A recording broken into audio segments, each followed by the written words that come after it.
Duke program that has made headlines everywhere against the back-to-back-to-back national champions, coming off a blowout win earlier today right here in Puerto Vallarta, Mexico. It's game 2 of the PVCC, the Blue Devils and the Sooners, one of the best matchups, and it's just the second game of this tournament. Happy to have you along for the ride. Corey Brooks, Nicole Mendez with you. Nicole, this is everything you want in a pre-conference matchup. OU, with all the momentum in the world, the prohibitive favorite to win another national championship against a Duke team in the top 10, looking to make even more headlines. It was a really young team last year that could be simply sensational here in 2024. Absolutely. I mean, this is the matchup that this is how you want to open up your season with a bang. If you're Duke and you want to make an impact, you want to make a scene, this is a team that you got to play. In Oklahoma, they're reigning champs. They're ranked #1, but that was last year. This is this year. It's a whole new season. It's a whole clean slate, clear playing field. So it's time for both of them to get after it. All the preseason conversations are done, and there were no more conversations about any individual player than the pitcher you see in the circle right now. Kelly Maxwell begins her OU career with a base knock for Deanna Jennings. That's not how you drew it up for one of the best pitchers in America. One pitch, one on for the Blue Devils. Hey, efficient right there. You see it, you like it. This field's looking a little bouncy. That's the advantage. You know, I've been thinking about slappers a lot heading into this year, and I've seen less and less of them as the years go on. Whenever you see a hard field like that, use it to your advantage. One pitch, one hit. Brings in the transfer, Giselle Tapia. So transfer on transfer here as that misses high. On a goal, Claire Davidson, Amina Vega, Kelly Torres, Francesca Freelix, Jada Baker, and Kelsey Zampa. The opening 9 for Marissa Young and the Duke Blue Devils.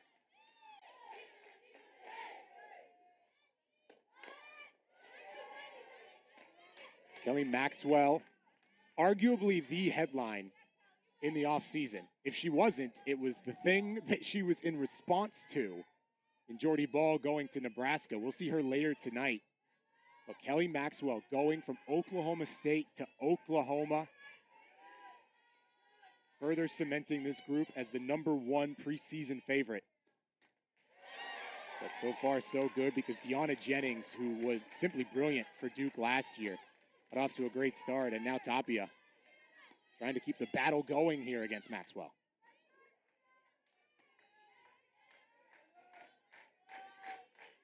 Giselle Tapia, the transfer from Pitt.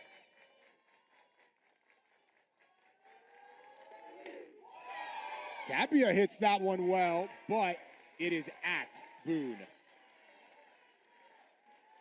That one, you could see Kelly Maxwell, known for her curveball, kind of seeing a few rise balls up and in on those lefties. I think we saw with the first slap hit and then the second pitch bunt attempt.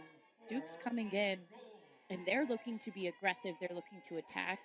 I think Oklahoma knows that's going to be their mindset, so they're trying to get them to chase out of the zone. That one gets away from Maxwell and hits the elbow. Gold goes to first.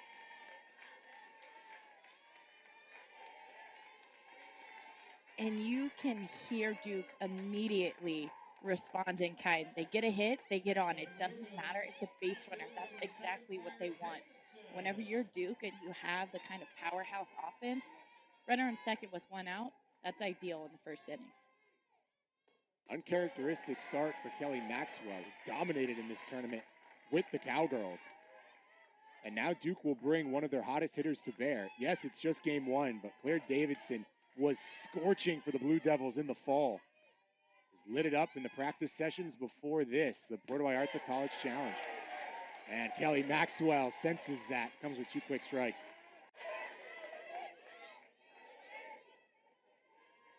I think there's something to be said for first game, first inning. New team last year. A little bit of nerves, but like you said, she looks like she's settling in.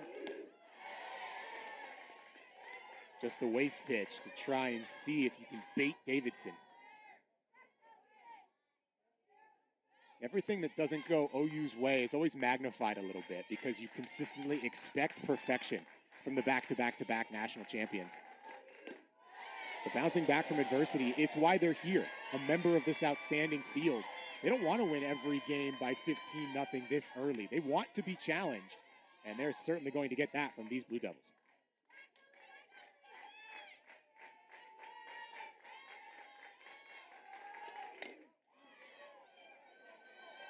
To center. That's great range from Jada Coleman. Squirts away, but no real advance to be had. That Oklahoma defense, outstanding again.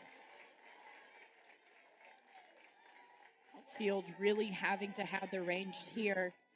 It's early in the morning. Having played on that field, I know that sun can get pretty brutal. It can get pretty intense. So being able to track that down in the gap and battle the sun, you can kind of see by the angle of Kinsey Hansen's helmet, it's pretty much overhead at this point. That sun did get Coleman late in the first game, but she has very clearly adapted and overcome as Vega watches strike one. I think something to be said also is we saw rise ball the first two batters, but as she settled in, Kelly Maxwell has peppered in a lot more curve. As I say that, she throws rise, but she's peppered in a lot more curve, and you can tell that's where she's comfortable. That's where her go-to pitch is. Even though that is her go-to, we've seen Duke swing at a lot of high pitches, and that's the one that they look like they're hunting after. Looks so good coming out of her hand, but it doesn't wind up being very good by the time it gets to the plate. Last two have missed too high, though. And so Kinsey Hansen will go talk to her pitcher, Maxwell. Gives us a chance to set the defense here for OU. We just saw Coleman in center. Core is in left. Boone is in right. The infield from left to right for the Sooners. Brito, Jennings, Hodge, and Sanders. Hansen doing the catching for Maxwell.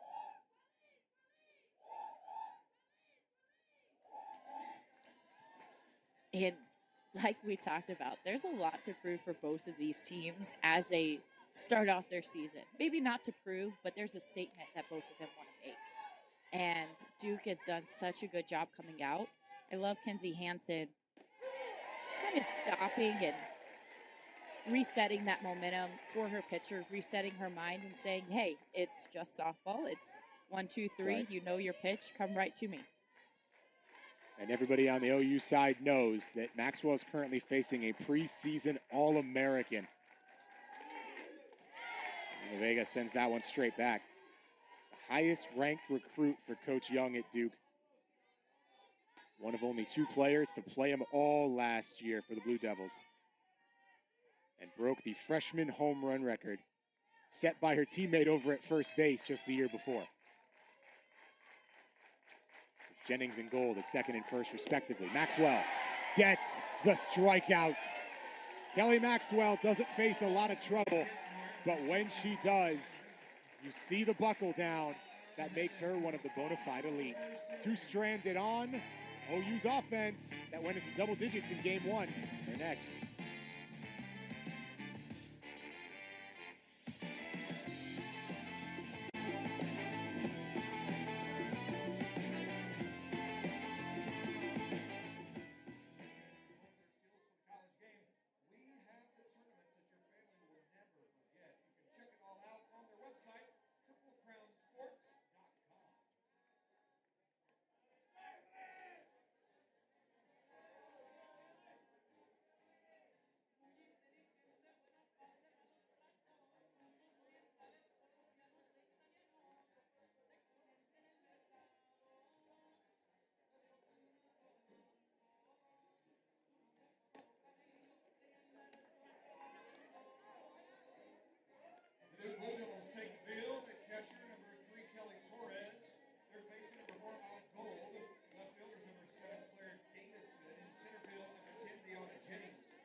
Perhaps the most clutch freshman in the sport of softball's history, Cassidy Curd, will make her sophomore debut here for the Duke Blue Devils.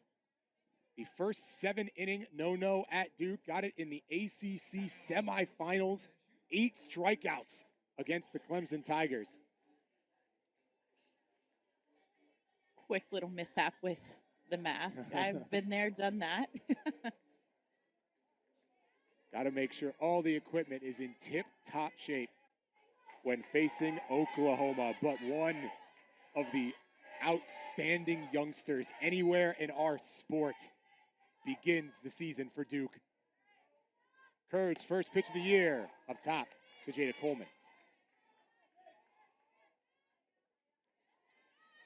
Like I said, I was so impressed with how Duke came out. High energy. That's something that they're going to want to maintain all game. But now it's Oklahoma's turn to get their offensive response here.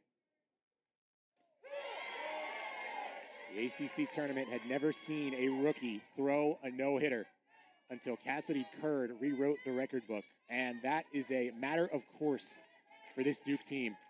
Less than 10 years as a program, they are constantly setting new highs. Right now, this group is on the launching pad. Potential to the moon trajectory here this year. And we get to see an early measuring stick against, well, the measurement in this sport in Oklahoma.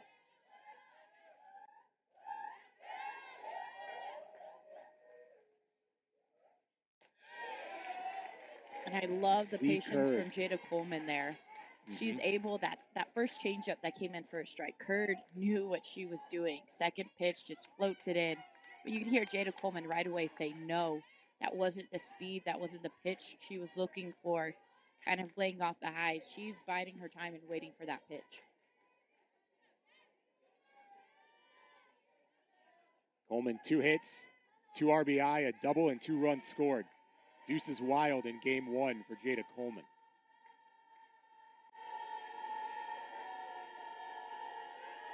She's in the driver's seat now.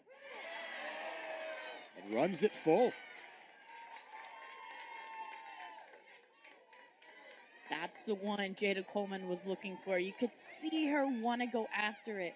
But I think Curd did such a good job with that curveball, keeping it just low enough to make Coleman hesitate. That's such a great pitcher's pitch. Opening payoff. Away and high. Jada Coleman injects some energy into the Sooners. She's the leadoff base runner. And here's the reaction I'm pretty sure everybody was waiting for. Jada Coleman, famous now for her reaction while drawing a walk. She's fired up.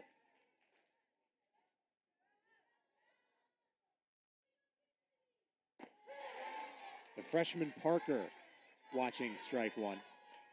Jada Coleman has been doing this a while. Her. Yeah. This is huge. She's second in the lineup, freshman, second game ever in college. There's a lot of confidence from Coach Gasso to put her there in that spot. But as we saw from last game, she looks like a vet. I mean, you know more than me. You called that game. Couple RBI, 3 runs scored, 2 walks. She was perfect.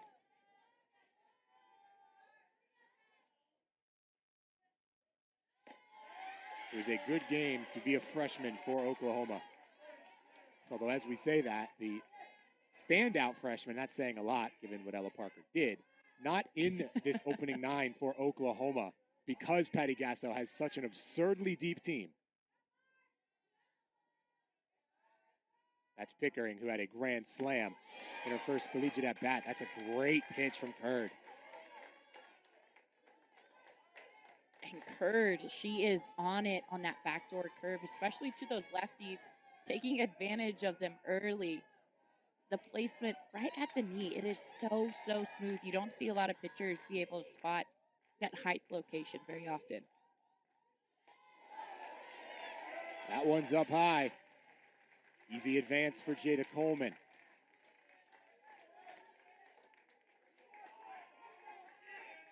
And with Jada Coleman on the bases, you have to be aware. You could see her big leadoffs there. just testing to see if anybody was paying attention, because if they weren't, she probably would have taken third. That's something that Duke, as a defense, kind of needs to have in their mind. She's going to be pressing the button, trying to get that extra base. She's a smart base runner. But Kurd, I think the message that coach is giving to her is, yes, she's on second, but so what? You're up in the count right now. You have the advantage. Attack these hitters, and our defense will take over. Oklahoma wasn't afraid to run in the first game either. And it forced an error at second that ultimately scored a run. That was Ella Parker, who came all the way around to score. And, well, Ella Parker's in the batter's box right now. That pressure from OU constantly mounting. A pair of full counts to begin the season for Cassidy Kurd. Her payoff. Misses up top. Back to back. Bases on balls for the champs.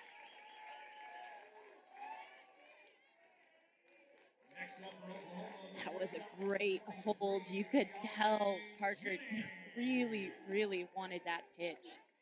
But the control of her barrel to keep it back, that was so impressive. In a big moment where the crowd's starting to get up, being able to hold that back and draw that walk for her team, that's big time. RBI chance for the RBI queen. Here's Tiara Jennings working ahead in the count. And just from watching the Sooners the first few at-bats, I think their plan heading into it, make this pitcher pitch a lot of pitches. She likes to nibble. Make her come into the zone. Kurd very clearly still settling in, yeah. They can see she's nervous a little bit. They can see kind of those high pitches. Yeah, she's pounding the zone with one or two, but as the pitch count increases, that strike zone is going to get smaller and smaller, and Oklahoma's ready for whenever she throws into it.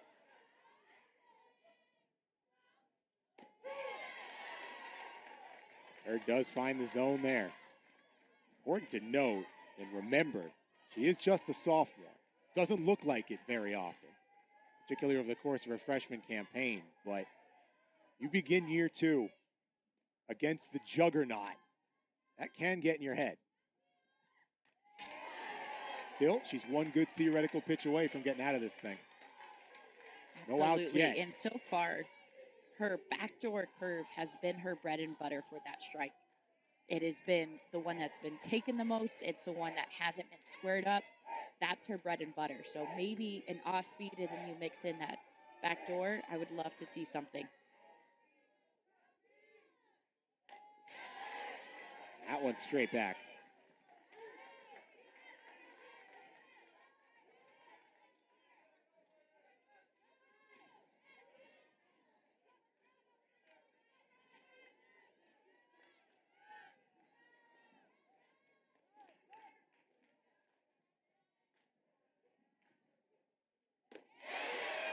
There it is for Cassidy Kurd, her first strikeout of 2024. And hey, if you're going to strike somebody out and make a statement, Tiara Jennings is the person to strike out. That curve tailing a little bit farther on the inside half of the plate. That was a beautiful, beautiful pitch, beautiful placement. But just when you think it's lit up, yeah. Your next batter. A home run already. We've only played one game. There's a few of those. That one got up top.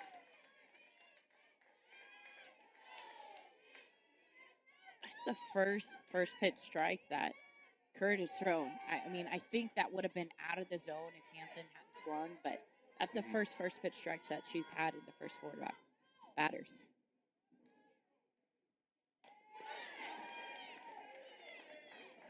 That one gets by Torres. So now it's two in prime position for Kinsey Hansen.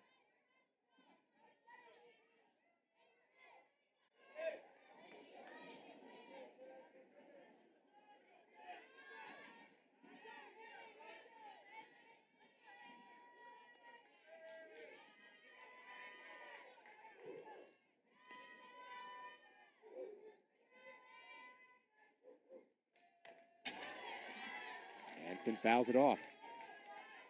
Hansen, she's been going after those high pitches.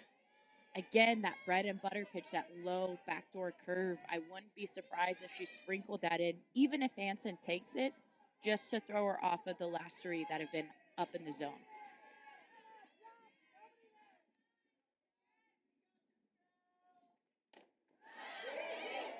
Hansen flares it and no problem. Tapia handles it and the escape hatch opens for Duke. I mean, that's huge.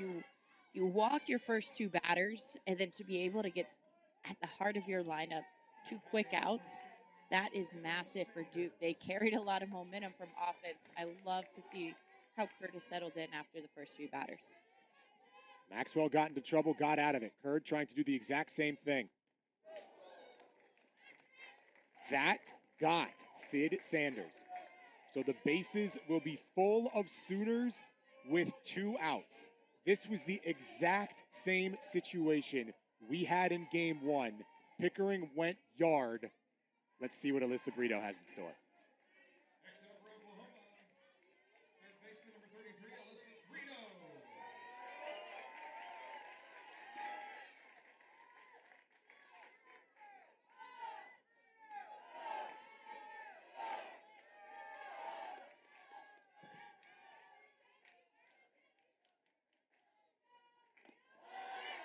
Brito holds up. A lot of movement coming out of the hand of Curd. Peel down to third base, nothing doing. Ryan Critchett says no swing. Bo Ewald balls and strikes today behind the plate. Udom over at first.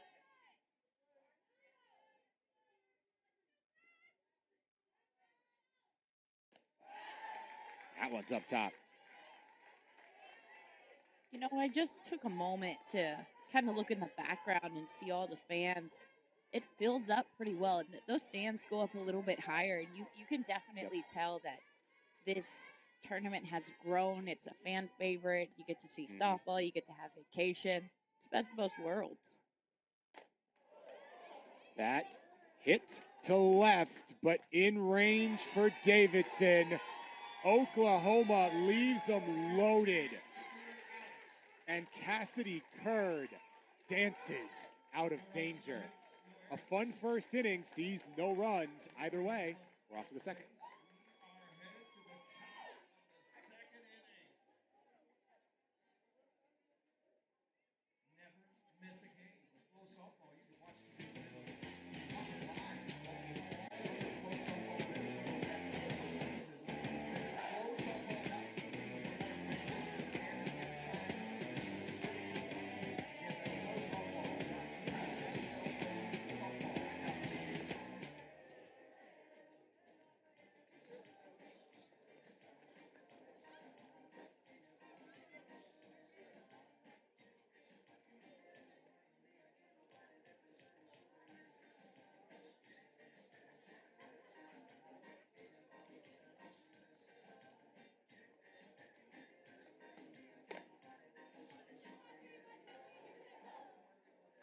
A case study in early adversity that goes by the wayside. Both Kelly Maxwell and Cassidy Curd wind up with a hit batter. That early season control briefly escaping before they both absolutely lock it down. We've got zeros on the board here in the top of the second.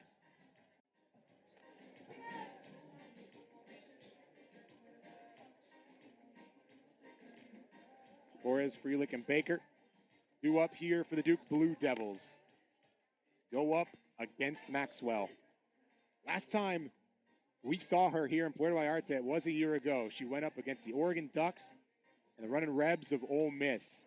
Her line, a casual 13 shutout innings with 23 strikeouts. Leading off for the Duke Blue Devils here in the top of the second, the catcher number 3, Kelly Torres.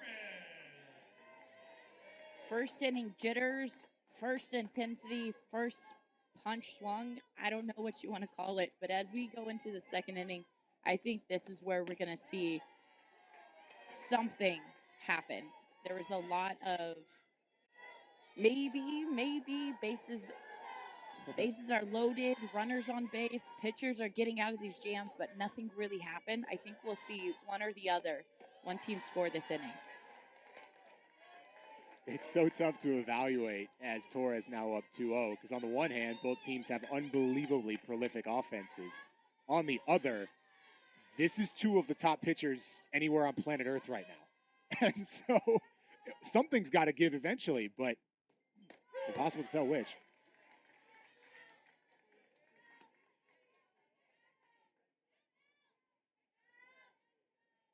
Really liked Duke's approach to Maxwell early on. Yes, she wasn't throwing her best, but the swings that they took, they were hard, they were aggressive.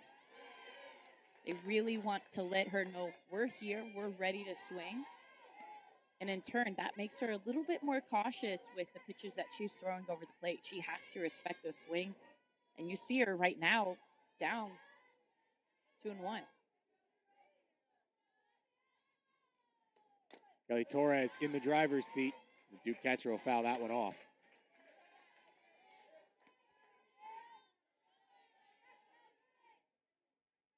Kelly's been coming to Duke camp since 8th grade. It was always a perfect matchup between Coach Young and Kelly Torres. Now one of the senior leaders is plunked. Second hit batter of the game for Maxwell. And Duke has a leadoff base runner in both of our two frames.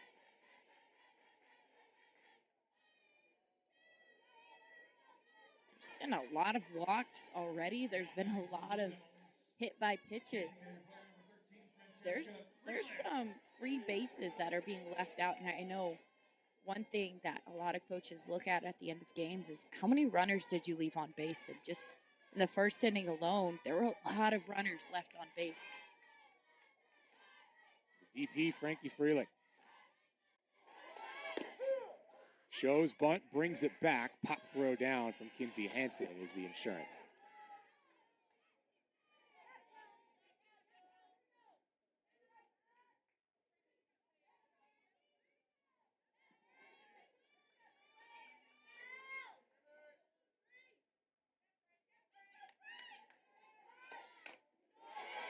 Bunt, well played.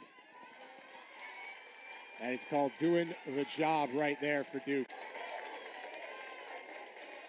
Saw them want to do the same thing last inning when they got their leadoff on. Didn't quite happen, had it fouled off, but you could see they want to get those runners in scoring position. If you have runners on second base, hitting the gap, something through the infield, you're good as gold, especially whenever you have speed.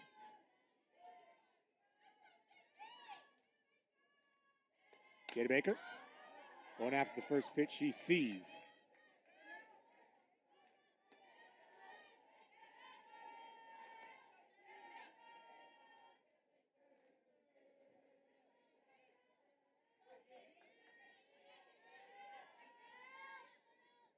Baker, one of the captains for Duke this year, along with the transfer Tapia.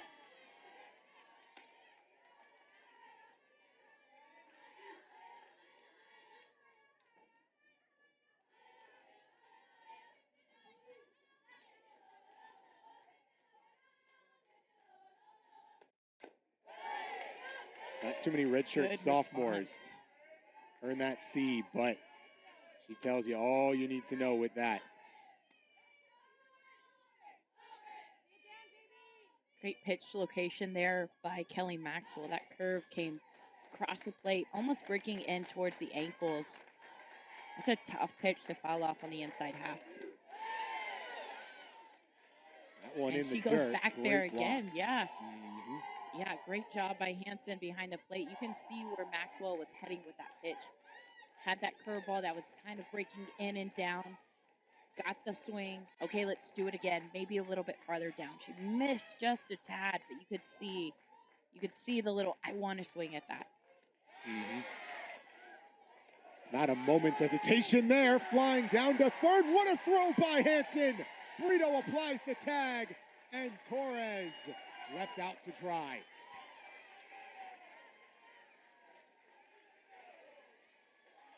Kinsey Hansen, one of probably the best catcher in D1 softball. I mean, the way she makes her pitchers feel, the way she blocks.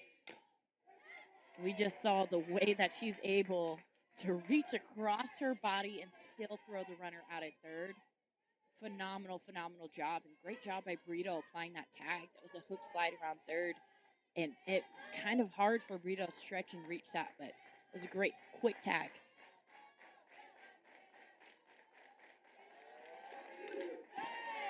This time last year, Lindsey Hansen was out of the lineup. She missed the first couple of weeks of the Sooners season a year ago.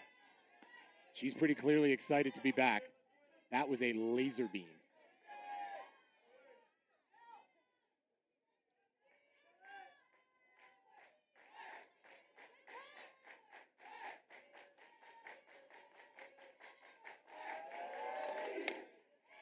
Two into Baker. She sends that one over to Tiare Jennings. The stretch by Sid Sanders is enough. The Oklahoma defense for the second inning in a row puts together what for most are highlight reel plays. For this group, it's just routine.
There's been no shortage of base runners, Nicole, but when it comes down to those critical moments, both pitchers finding a way. We've got no runs on the board. Absolutely, and I think Oklahoma's defense kind of helped out Kelly Maxwell a little bit that last inning. You had that fantastic throw and tag by Kinsey Hansen and Alyssa Brito. And then Tiare Jennings with the backhand across the body, across the diamond. Great stretch by Sid Sanders. That is Oklahoma in a nutshell right there. It's a full team effort. It's not one or the other. It's all cylinders, all parts of it working.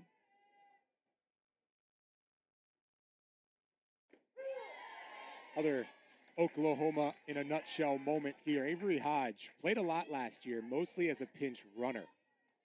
Now she's in the opening 9 in a top 10 matchup. The depth that Patty Gasso's team has in this, her 30th year, boggles the mind. A little sneaky there, Avery Hodge. I love to see that surprise. You could see the reaction from the Duke defense. They weren't quite expecting her to lay that one down. I talked in the very first pitch of the game, Jennings with that beautiful placement slap. I love to see these slappers, these lefties, mix things up a little bit. If you don't watch a lot of softball, you probably think Oklahoma's out here just hitting bombs every single at bat. And make no mistake, that is part of their identity. But it is a true full toolkit for this Sooners offense.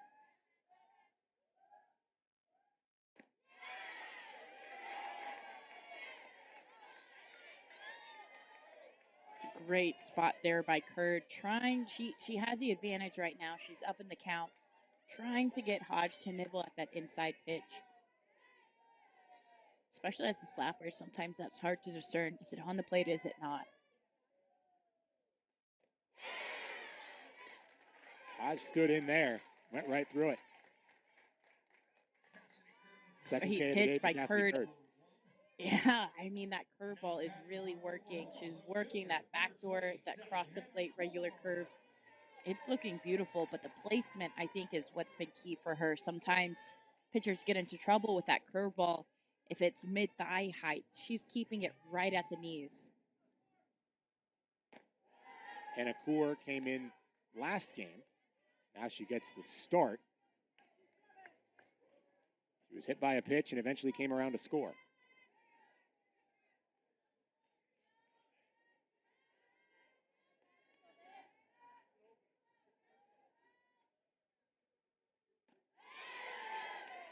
Can't time that one up.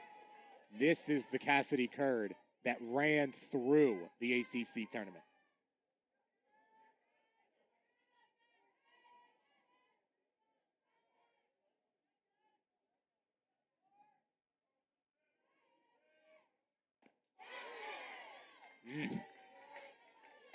She is finding her groove. You can see it too, a little bit of strut in the walk as she's walking to the back of the circle. You can see the confidence starting to settle in. You can see her start to settle in. Deep breath there. Back-to-back Ks for Cassidy Curd. I mean, sure, you can have your defense make amazing plays, or you could just strike out back to back. It's up to you. Yeah. And Cassidy Curd says, you know what? I'm just going to do the strikeouts back to back. I'll just take that route. An artist in that regard. Had the 8 against Clemson. Has gone double-digit Ks already in her young career in a game. Did it against Longwood with 11. It'll be up to Riley Boone.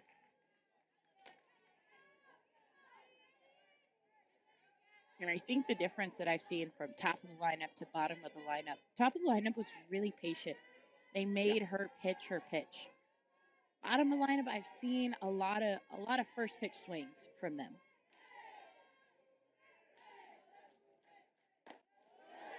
2 straight walks began the day, to your point. And since then, the strikeouts have begun to mount. I mean, I kind of go back to Kenzie Hansen swinging at the rise balls. She can handle those pitches very, very well. But if the plan is, I don't know if it is or not, but if it is, make her come down, especially when she's been walking so many pitchers. It kind of has to be perfect for you to swing at it. No doubt. Although, it is easier for us to say that than to do it on the field. Those rise balls, those balls up top just look so good. When it works, I think it's the most unfair pitch in the sport.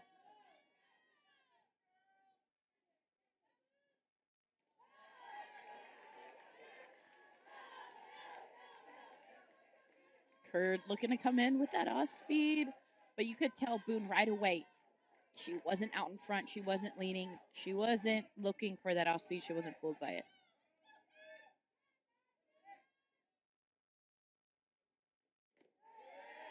Back to back in the dirt. You can see the thinking from Curd. Keep it low. Try and get a waste pitch in there. But that's too low, and Boone runs it full. Riley Boone, she's kind of a sneaky hitter for Oklahoma. They placed her at the 9 all last year, and you gotta think 9-hole, like, okay, like last one, and then you turn it over, and then you have to worry. Not so with her. Nope. That just misses. Riley Boone would be a leadoff hitter for 98% of teams in the NCAA. She flips this lineup and hands it to Jada Coleman. But I mean, realistically, after the first inning, there is no leadoff, right? Right. So how often do hitters come up and it's 7-8-9 or 8-9-1, right? And if you have that caliber of hitter kind of lower in the lineup, the ability to turn it over just increases exponentially. Absolutely. You know, you probably sacrifice a few ABs over the course of a full season, but the ability to just lay those traps all across 1 through 9, it's something Coach Gasso's talked a lot about, just having 0 empty runs in this batting order, and that's certainly the case this year for number 1.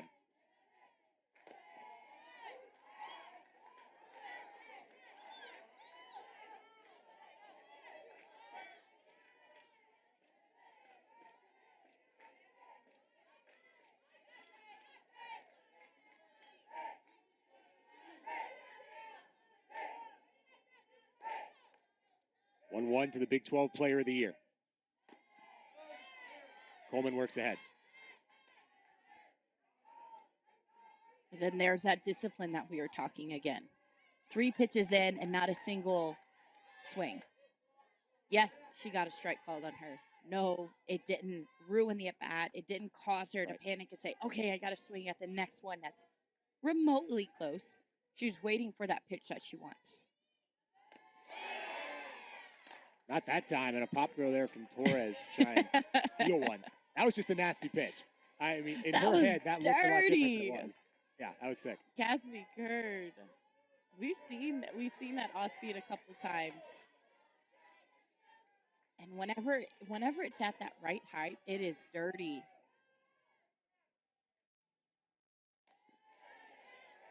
That went in on the hands. Jada Coleman felt that one.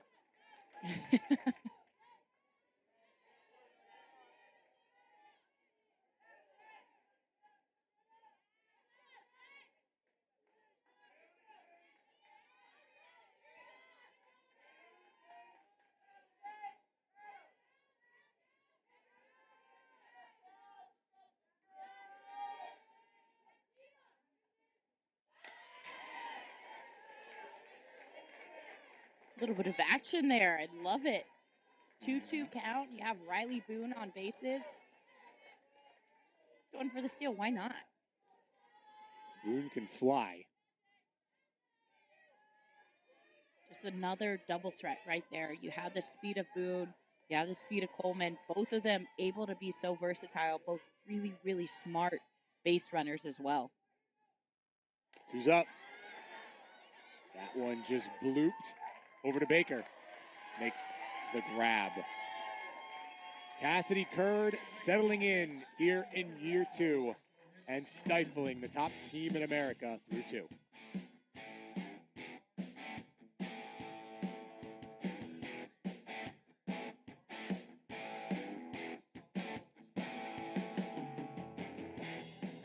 This is a good game. I had a feeling. Yeah. Sports evaluation is on the cutting edge of sports analytics. Founded in 2020 by the owner of Triple Crown Sports, Dave King, CSE provides youth and collegiate athletes with verified sensor data. Trusted by and tested with over 200 college programs, CSE's team of dedicated mathematicians provides the only valid data outlet available to accurately evaluate players as they compare to collegiate levels. Visit the CSE tip today to learn more.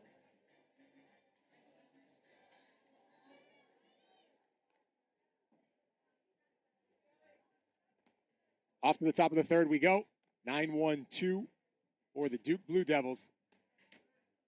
Group that's just continued to grow. And as you start to kind of dissect the national polls, this Duke team maybe doesn't get as much love as they should, simply just because they haven't been around as long as most other programs. And you certainly do have to earn it in the sport of softball. Oklahoma has, but Duke, just at every single opportunity they're given, continues to impress.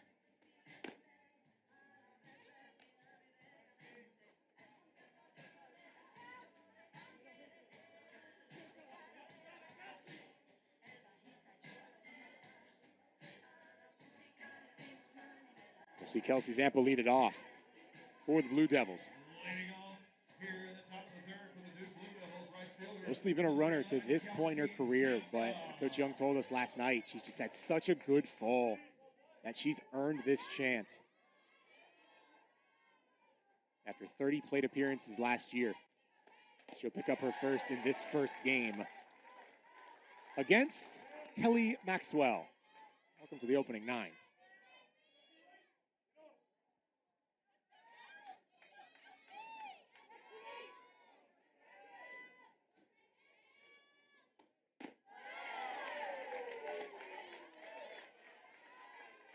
Nice pitch by Maxwell, going on the inside half, going on the outside half. Getting ahead, I think, is going to be important for these pitchers. You've seen them kind of struggle a little bit, but whenever they attack and they throw their pitches, I've seen a lot of success. Zampa put that in a great spot, and it doesn't matter. Riley Boone. Come on. Riley Riley Boone didn't quite know. Should I dive for that one? Do I catch it on my feet? Ended up doing some kind of like Elvis style knee slide there. That was a great catch. That's a perfect way to describe it. I mean, I was like, I don't know what she's gonna do. Elvis style. Elvis style.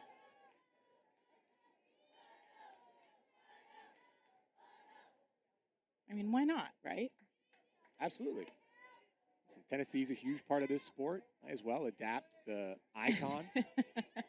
Say, hey, let's do it. Elvis style. Elvis style.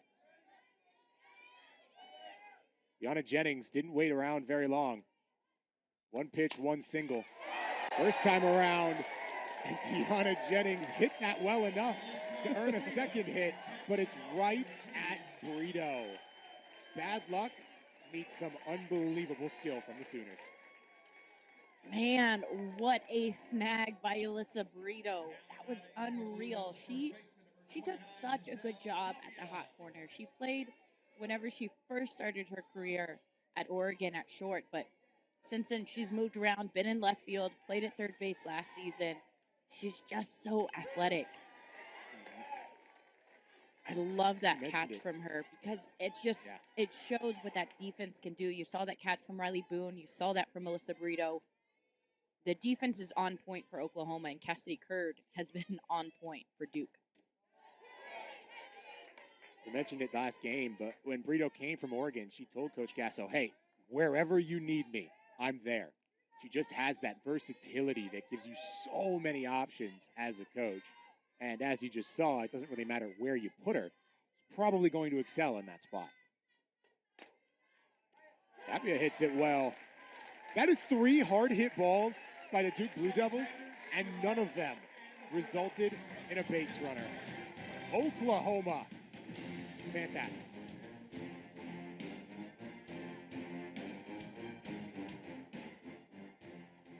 Triple Crown Sports would like to recognize and thank the Sheraton Bougainvilleas, which has been a valued partner of Triple Crown Sports over the many years. Thank you, Sheraton and staff, for your continued hospitality throughout the Puerto Vallarta College Challenge.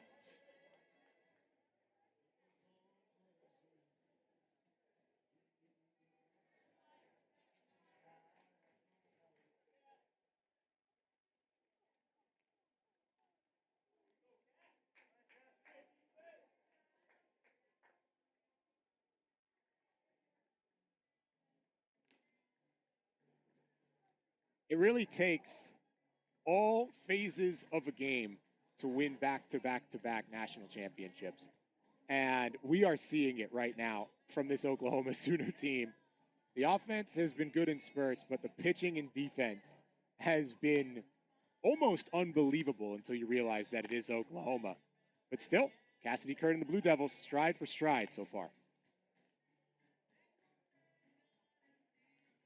I mean, this is what you want to see out of 2 top 10 teams. You want to see, are they evenly matched? Is there a battle going on? As a fan, as a viewer, as somebody who loves to watch softball, but as a player on these teams, as a coach right now, you're going to want to see these adjustments start to happen. And I think we saw that from Duke. You talked about 3 hits back to back to back. None of them drops, yes, but that's the adjustment. We didn't see too many solid contacts. We didn't see multiple back to back to back. They were kind of sprinkled throughout the lineup. That shows they're making the adjustment right away against Kelly Maxwell. Here's plate appearance number 2 of this game for Ella Parker.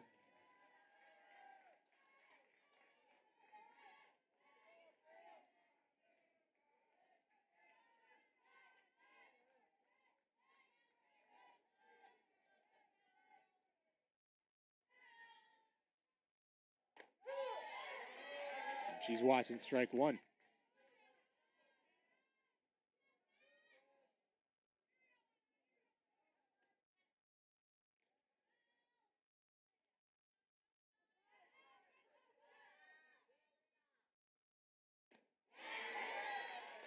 We caught up with Coach Gasso this week and asked her, what do you think of the freshman? And she said Ella Parker is going to be in our daily lineup despite the experience and depth. She's just that good. But right now, it's the sophomore Curd with all the advantage.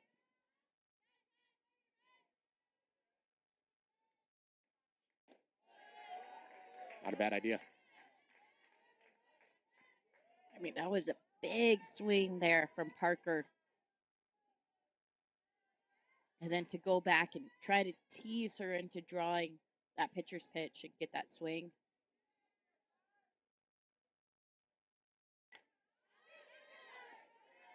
Parker loops it up, and it gets out of play.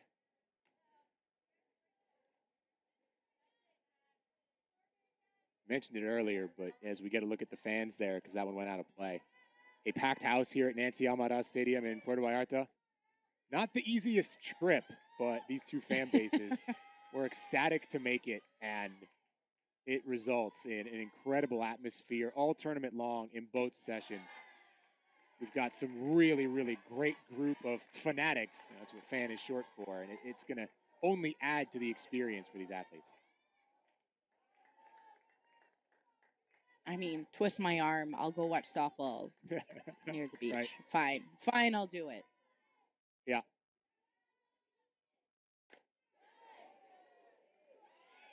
I think in particular, our nightcap will represent a group that was like, I think we can, coming from the Pacific Northwest and Nebraska. It was 18 inches of snow on the field in Lincoln. There was not 18 inches of snow here in Puerto Vallarta, Mexico.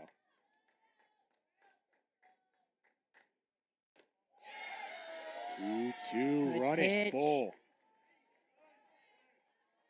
I think that's the right call from the bump. That's a little inside. You could see a lot of hand movement behind the plate. Just a little bit. That is a great pitcher's pitch. That's really, really hard to lay off as a hitter. Parker's run it full in both of her plate appearances. And she'll keep it right there. And a really good battle this at-bat, too. Yeah. At least 8 pitches into this count. She's going to make it a tough one. She's not going to go down without a fight. The 9th pitch from Curd. Just enough. I don't think Ella even knew she got a piece.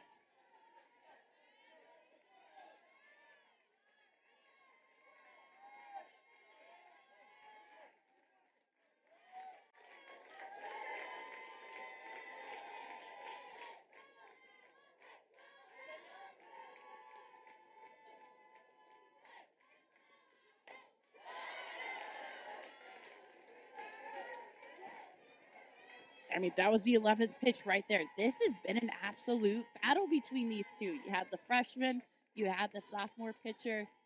It's back and forth, back and forth. And I think the adjustment is going to have to be throw something on the other side of the plate. We've been seeing her attack Parker on the inside. Throw something on the other side of the plate. Throw something maybe a little bit higher. Make her chase out of what she's been seeing.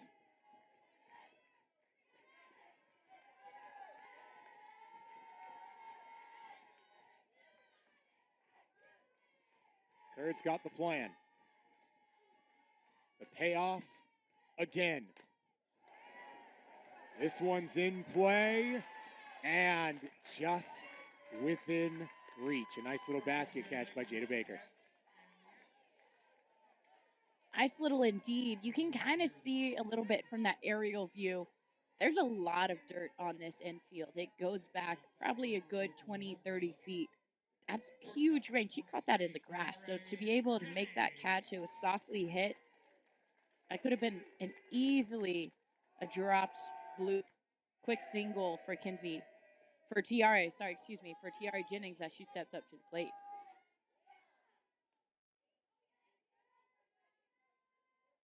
How does Curd keep the momentum going? After the long battle, she starts it out with a strike.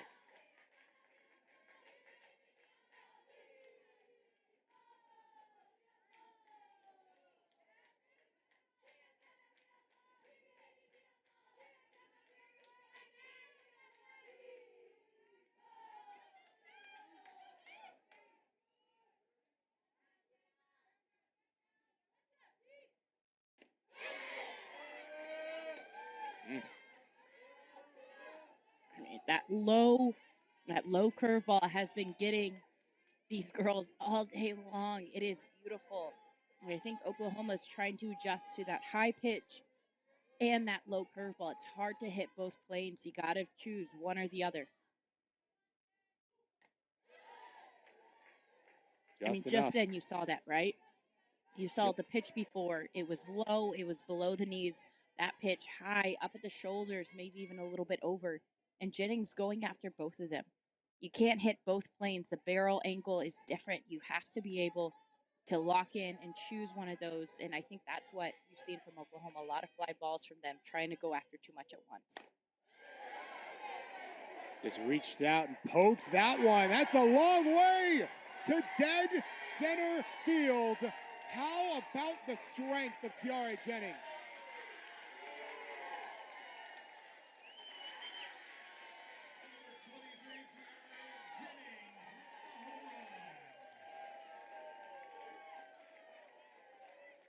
I guess Tiara Jennings decided that she wanted to go after that low pitch, and she did.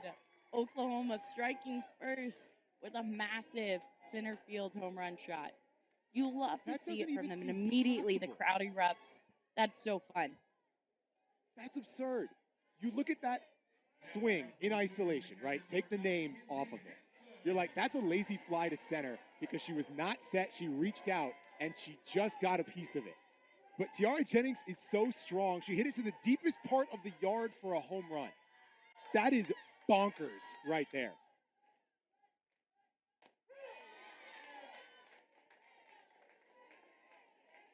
I mean, I think that's their first hard hit this whole game.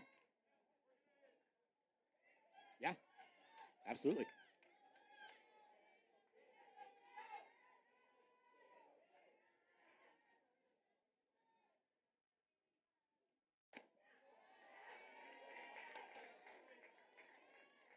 Right now, it's 1-1 to Kinsey Hansen.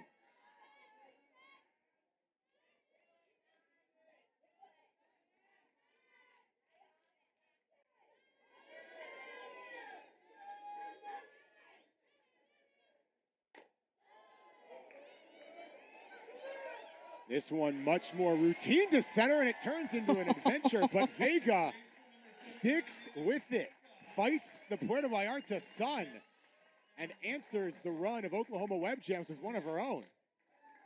Man, we talked about the Sun in the first inning and how difficult it can be on this field whenever it's directly overhead. And you saw she was tracking it pretty much all the way, and then last minute there was the, oh no, where did it go? But to stay underneath the ball and track it all the way into the glove, fantastic catch. Sanders watching ball one. She'll be wary of that. She was hit by a pitch her first time up, and there another one inside. So the message very, very clear. We are approaching Sid Sanders on the interior part of the plate from Duke.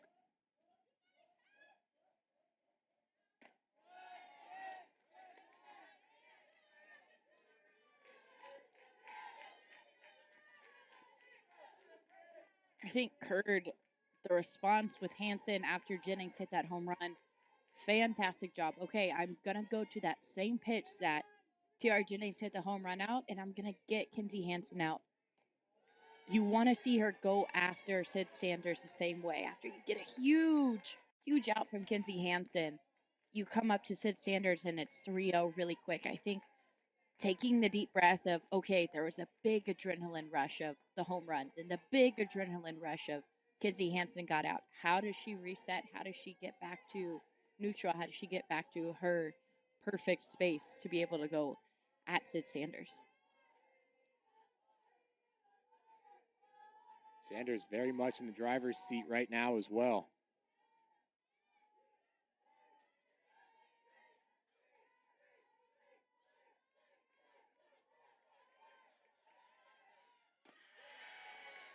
And she'll walk it out. Second free pass of the game for Sid Sanders.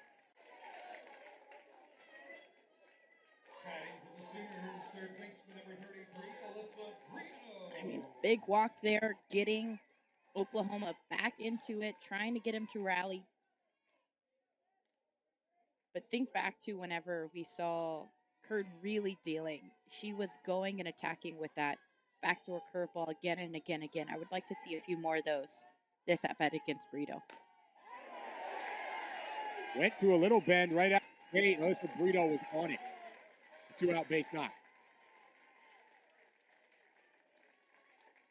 Brito said, I am all over this. Hard hit in the 5-6.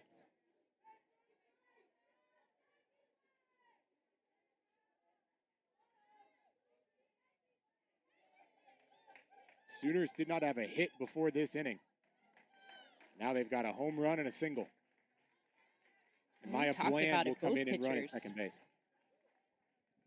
We talked about both pitchers not getting knocked around, but starting to see hard hits getting hit off of them. And I would say both Curd and Maxwell are tied up at 2 apiece with 2 hard hits off of them, but one just happened to go over the fence for Oklahoma. That's the difference right there, is where can you, obviously home runs are great, but where can you get the ball to land? Where can you get it to fall? We saw with Brito just then. It's hit where nobody is. It's being able to hit the ball hard enough that even if somebody's there, it still goes past them. Yep. It's 2 changes here for Oklahoma. Torres comes in to hit. Bland comes in to run.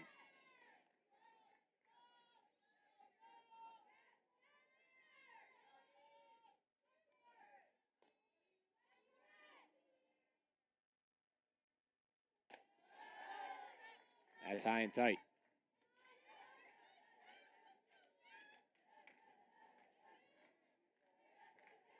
We talked with Coach Gasso earlier this past week. She talked about how it's a battle over at second base. It's a battle at shortstop. We don't know who's going to be where. That's what this preseason is for, is to try and figure that out. And Torres, she was in the mix about talks of maybe we'll see her at second base. And so no surprise as she comes in to hit for Hodge, we'll probably see her at second base next inning. And it's riding the strong hand as well. 1 for 1 with a double and a walk against UVU.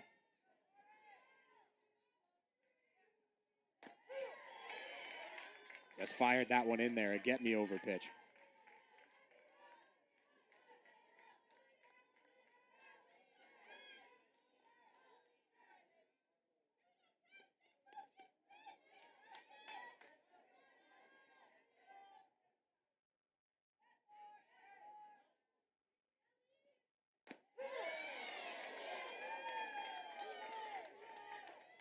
Curd getting that call that she's been wanting. Hasn't been getting it too much on the lefties on that corner. But that's the call that she's been wanting. That's the call she's been waiting on.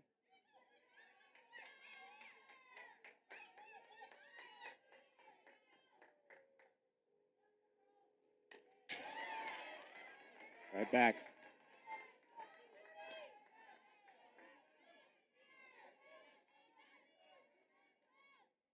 You can see right now the outfield super deep. They're warning track right now. Gotta respect the power that Alina Torres has. I'll say the exact same thing. Sooners are right at the fence.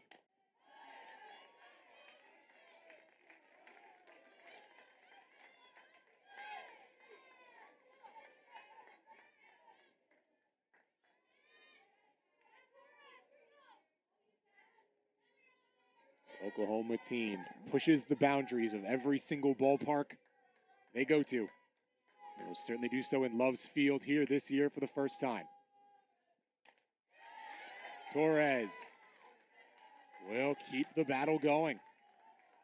This is another big battle that we've seen. First one, I think, was Parker whenever she had that 11 pitch at bat. She was battling, and look who we see in the on-deck circle, none other than Cassidy Pickering.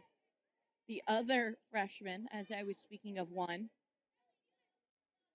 How's that? Her first at-bat of college, she had a grand slam. Not a bad way to start it off. Not a bad way to start it off.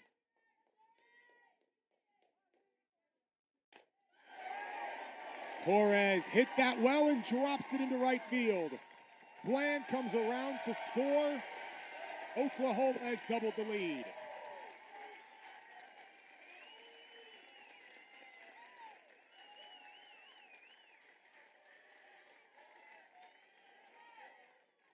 Man, what a battle by Torres. She was battling back and forth, back and forth.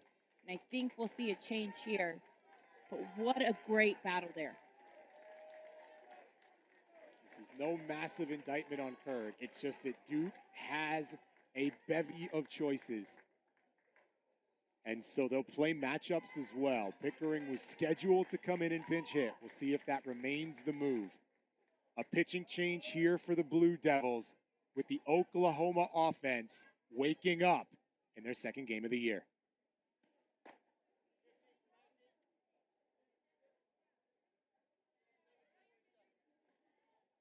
New pitcher for Duke, number 15, Lily Walker. Lily Walker will come in. And what a backup plan for Coach Young. 8-2 a year ago, an ERA of 1.20. In her 58 and a third innings pitched, she struck out 40 while walking just 19. A breakout superstar for the Blue Devils in 2023 will now make her 2024 debut with Sooners at the corners and 2 down. For Duke, that we talked about how the outfielders were playing deep warning track. Lena Torres roped that one, but kind of bounced a few times, shallow out in the gap. They were able to minimize the damage, but not enough. I think we saw Curd give up 4 hard hits in Oklahoma in that inning alone. I think that was the right call to be able to switch her out. And again, it's early in the season. This is everybody's first outing. Being able to feel yourself out, test yourself out, know when to throw this pitch, know when to not. I think that's something that a lot of teams are going to be going through these next week or two. Something to be said, too. This is the second game for Oklahoma, first for Duke. So OU got the extra chance to get into rhythm. Very much did in that first game against UVU.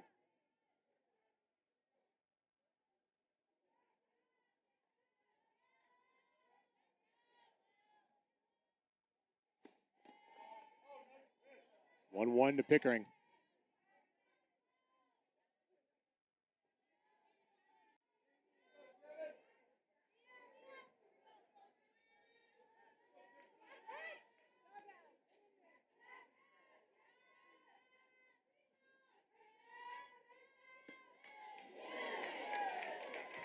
Pickering in the very first game of her collegiate career, showing off and had 5 RBI. There are players that will go through an entire 4-year career without a 5 RBI game.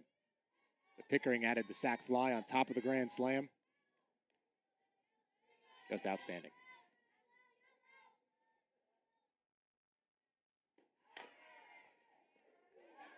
Reached out, the dive there by Gold does the job. At least at first, gets away at the end, and this inning continues. Cassidy Pickering causes chaos, and Oklahoma leads by 3.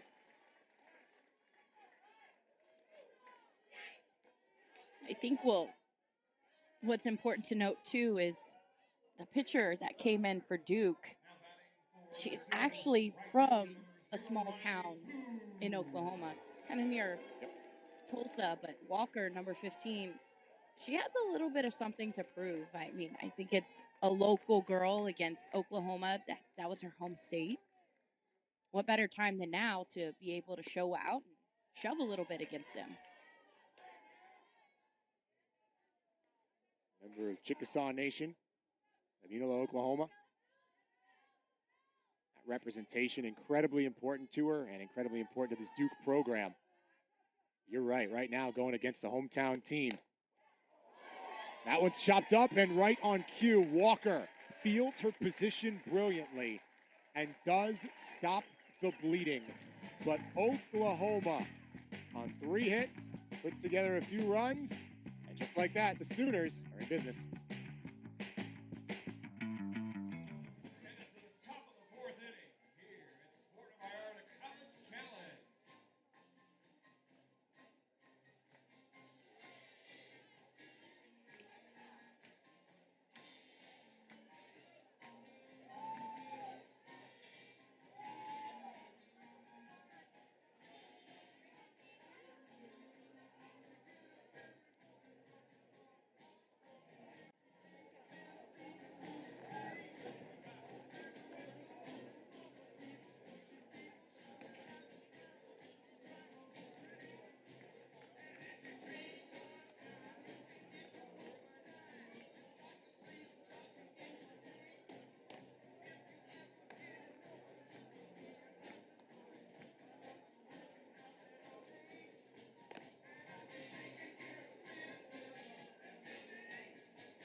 Just like that, one of the most dangerous phrases in the sport of softball. Kelly Maxwell enters the circle with a fairly sizable lead. 3-0 OU. We go top four.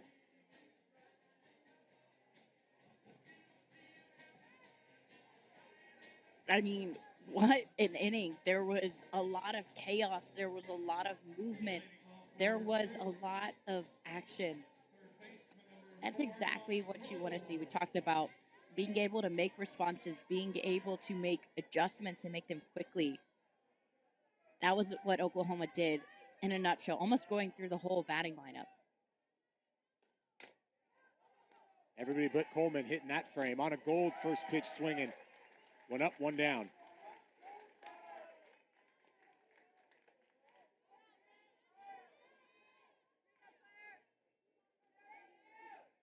Next up for the Blue Devils, left fielder number 7, Claire Davidson. And it's important to note, too, that Duke was doing a great job starting to get those hard hits off of Maxwell. They were having a little bit more pop. They were just hit directly to people. Staying in that same zone is going to be important for them. It's only the fourth inning. You have a lot of game left, but if you're trying to play too far outside of yourself, it'll be hard. But the first 3 innings, they've done a great job of looking like they're zoned in and they're locked in and they know what they want out of Maxwell. They know what pitches they're hunting for. By the way, Oklahoma, as far as the subs go, pretty much keeps it straight up. Pickering stays in the game and plays left field. Torres stays in the game and plays second. The only re-entry is Sid Sanders, resuming at first base. Davidson gave it a ride, but Riley Boone has been a magnet in right field.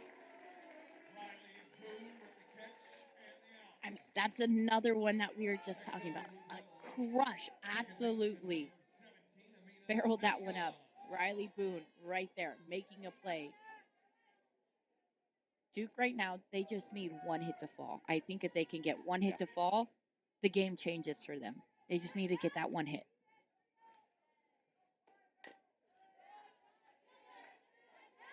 Deanna Jennings has the only hit right now for the Blue Devils, and it was on the very first pitch of the game. Other than that, well, she has been exactly what you expected.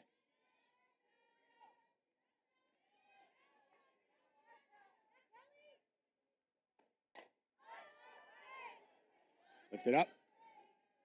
Torres and Boone communicate. It's Boone's ball. 1, 2, 3, go the Blue Devils. Kelly Maxwell. No, she's good.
Oklahoma now looks to string together crooked numbers. 3 runs on a handful of hits in the third, and now they get the top of their order to bear here in the fourth. Coleman, Parker, and Jennings slated to hit here for Patty Gasso's team as we get the first full inning of work for Lily Walker.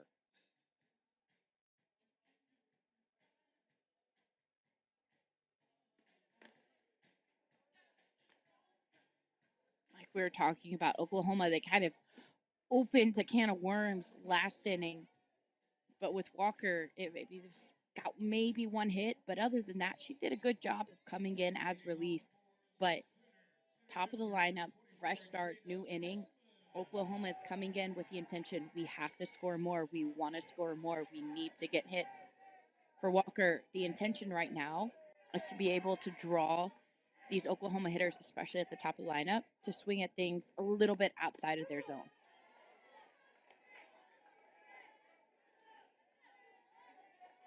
Good find at the outer part of the zone there for Lily Walker.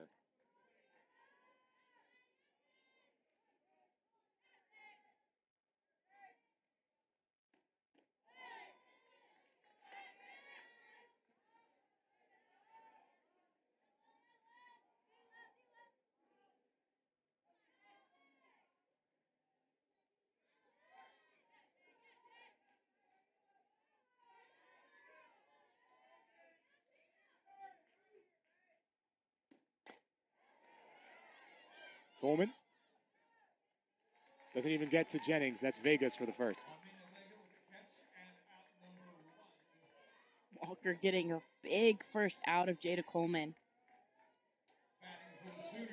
It's her second time popping up. You want to keep that trend going, especially as you get to Parker, Jennings, Hansen. You want to make quick outs, not have them see a lot of pitches, get quick swings early in at-bats. Beautiful bender right there from Lily Walker. Nothing but fair, first pitch strike. Yeah, you force Oklahoma to have to swing earlier if you throw strikes early in the count, if you pound the zone. Same idea, slightly different execution.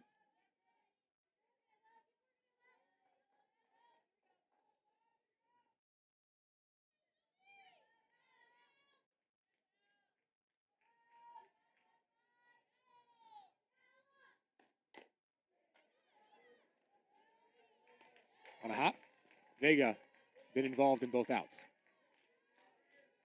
There it is, same idea. It's make them swing, make them feel that you have to go after these pitches. That pitch is inside, a little bit high. Probably not the best pitch for Parker to swing at. Right now, Walker is setting the tone early with first pitch strikes, and then she comes right back at him.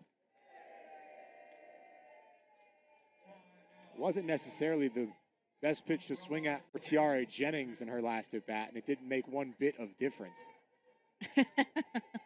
I think we can all say clearly Tiare Jennings is one of those athletes that even if you do fool her, even if she doesn't have the best form, the best swing, she can still hit it out of the park with ease. To the longest part of the yard. I'm honestly still thinking about that in between innings. It's just such a absurd home run that would have been like impossible a few years ago, but the level of athlete in this sport just continues to grow and grow and grow.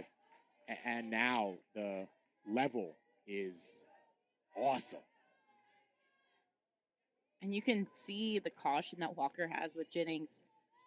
Leads the count 2-0. Trying to nibble around the zone with her. She's not taking any chances. Ooh.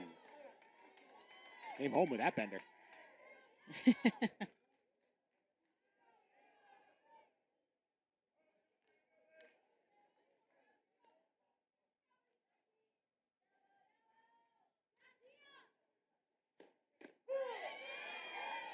Back to back. Yep. Again, it doesn't matter. Jennings squared it up. She's got back-to-back hits. That one, the placement on that was so absurd. It was low, it was in, it was below the knee, it was on the corner of the plate.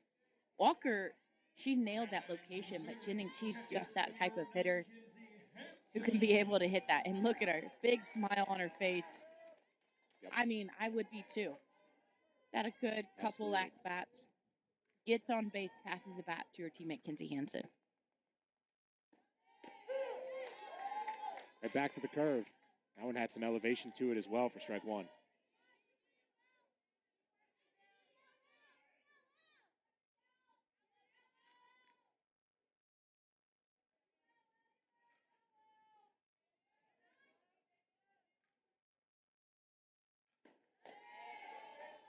So now through about a game and a half, Tiare Jennings has 2 hits, one of which was the home run, and 3 walks.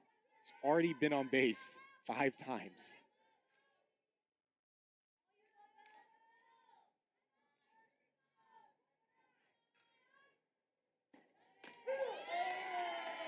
Change up again. Yeah. You can see the little slight knee buckle from Kenzie Hansen.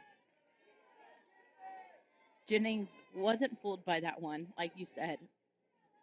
Just the ability to read the pitch, keep her hands back, and barrel it through the zone, even if her body is not necessarily in the right spot.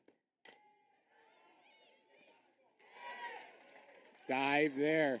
Tapia manages to hold on. Again, the difficult made to look routine. There is a reason that this is a top 10 matchup. Oklahoma and Duke living up to the billing.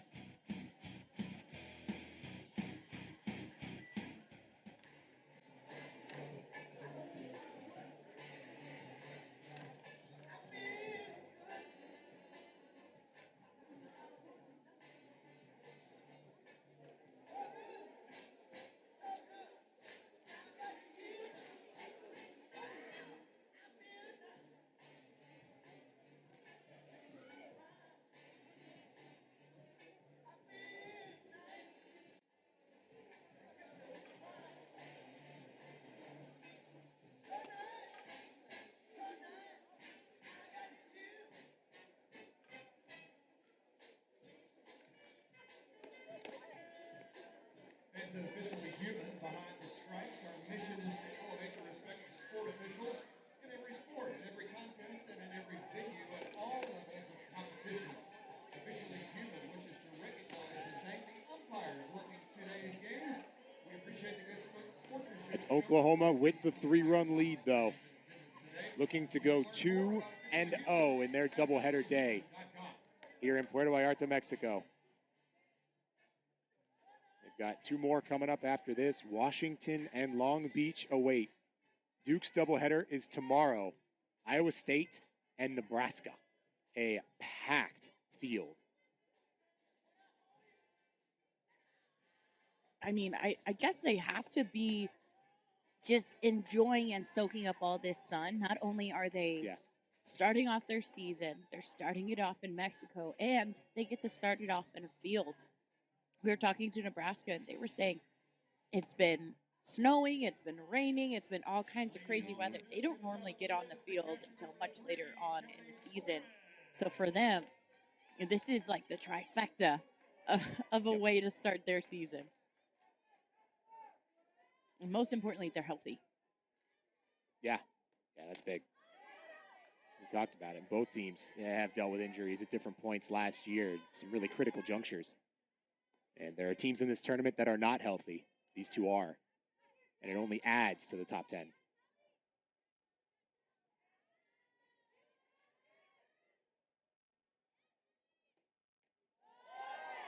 Kelly Torres v. Kelly Maxwell. Right now it's advantage Torres.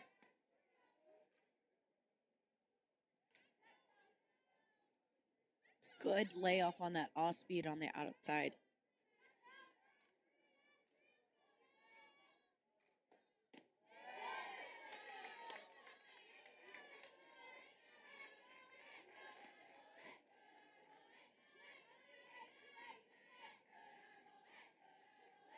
I feel like this game has also flown by a little bit. I looked up and, man, we're in the 6th inning already, top of it. It's been pretty much one inning that we've seen the most contact, the most hits, and then that one inning that Oklahoma scored their runs. But besides that, a lot of 3 up, 3 downs, maybe 4 up, 3 down. It's been fairly quick rushing through those innings. That one is right to Brito. Duke, at this point, has to be a little frustrated. I mean, they know it's a softball season. It's a long year. But at a certain point, you'd really like these plays to stop being made if you're rooting for the Blue Devils. Maybe there should just be a big fence right in front of Alyssa Brito that says, do not hit. Yeah. You know, don't hit it that way, and then maybe it'll fall through. She has been like a vacuum over there on the corner. Freelich goes after the first one. You know, there's the analytic, right? Hit percentage, the possibility when you factor in launch angle and the velo off the bat, X% of the time it's a base knock. So many of these, by the numbers, should be base hits. And that's where the analytics, at least that one, doesn't necessarily factor in. This is the back-to-back-to-back national champions who make plays that are very much low percentage and unreal to watch.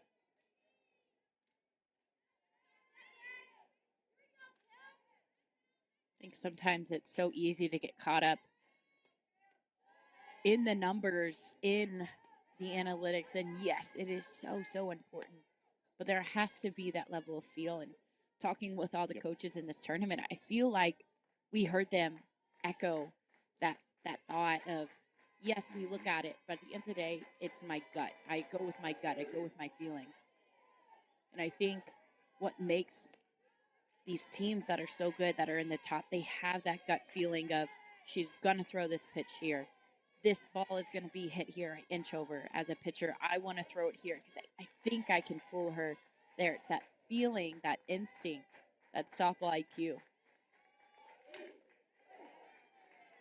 Freelich showing some of that IQ right now as she stays alive.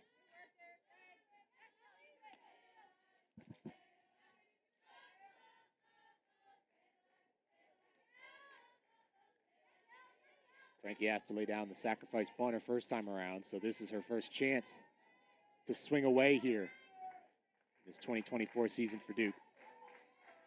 She's looking to shorten up with 2 strikes and runs it full.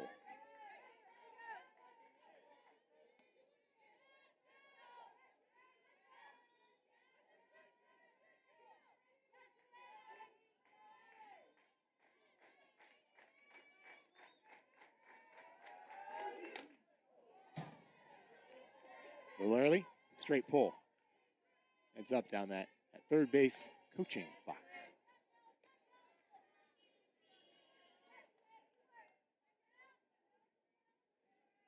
Coach Young will have the reaction speed, even after a long travel day. It was about 12 hours for the Blue Devils. Having the late practice, though, Coach Young said, we don't care one bit. We're ready to start this season. Tiare Jennings also very ready. He ranges over for out number 2.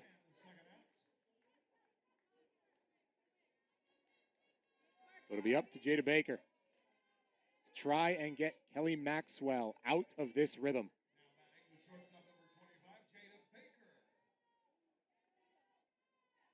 Like we talked about, 13.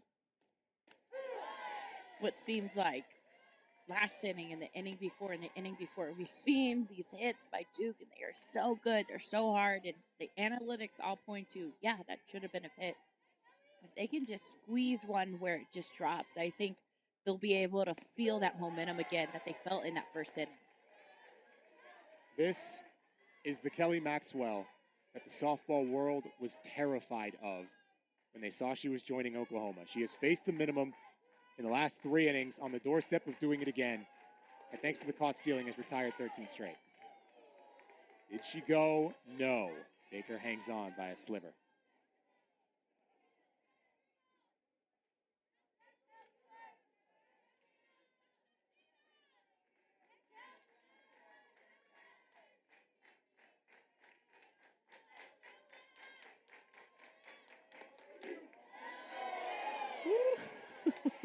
That gets some oohs and ahs from Sooner Nation.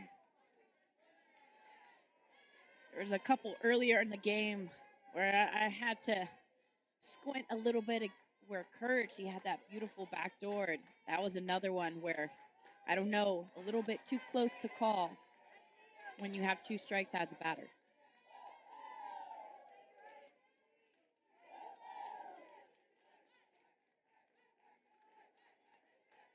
Back-to-back full counts. Got Freelich to pop up on the 3-2.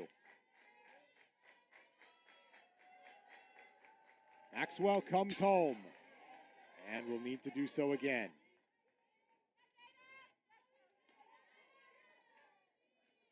We've seen so many at-bats where they've gone deep into counts where hitters have been down 0-2, They've come back. They've battled back, fouled off strikes, drawn balls. I love to see this discipline for these players in the plate, especially so early. This is the first weekend that they're playing and already having that discipline. Kelly Maxwell. Just her second strikeout of the day. She hasn't done it that way. It's been a defense-type game for her, but she has now faced the minimum in 4 straight innings.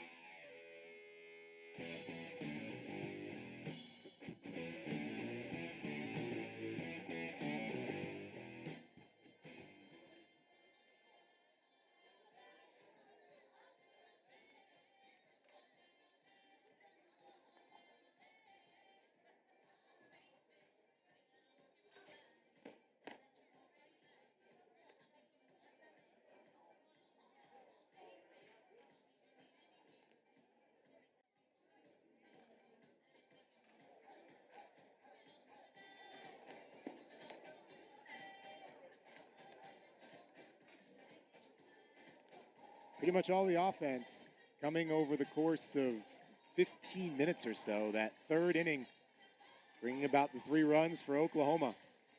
Other than that, this barrage of pitchers, 2 for Duke and Kelly Maxwell, have been outstanding. We go to the bottom of the 5th. OU trying to change that with Sanders, Brito, and Torres scheduled to hit. Corey, I feel like this is a question that everybody talks about at the beginning of every year. Oh, the pitchers, they're going to be the ones to dominate this year. No. It's going to be the hitters. It's going to be a hitter's year. I'm curious what you think. Do you think it's going to be a pitcher or hitter year? I kind of feel like, and I always lean pitchers. I just think the way hitting goes, baseball and softball being such games of failure, it takes a second to get into the mindset of hitting. Pitchers have the inherent advantage, right?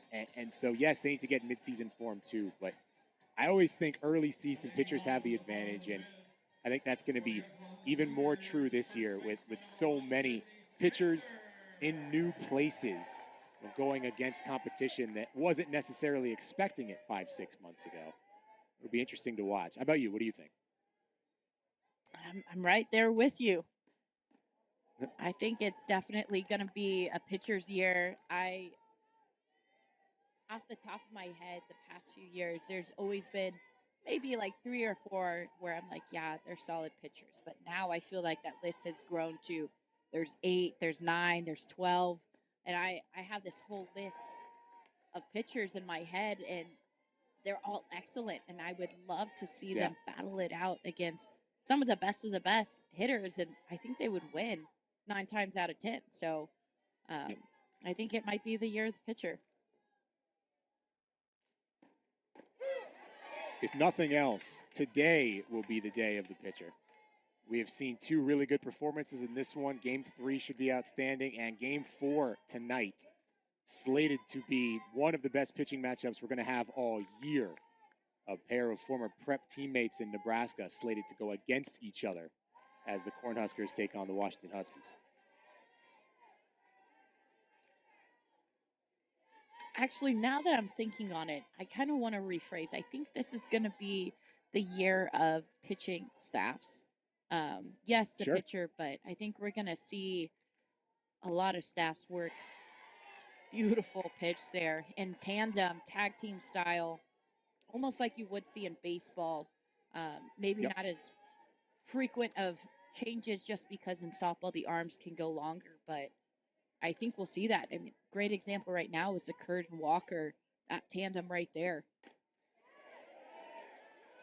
Sanders rips it into right. Zampa! No way!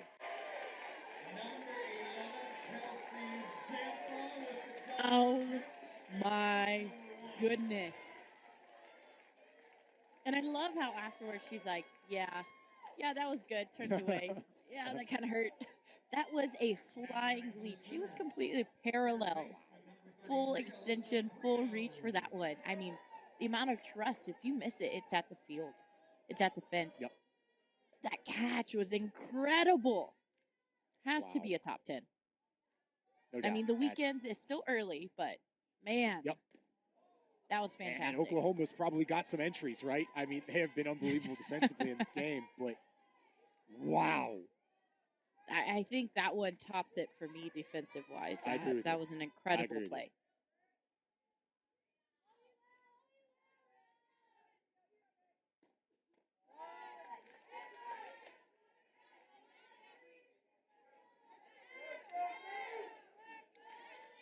Rito 1 for 2 today.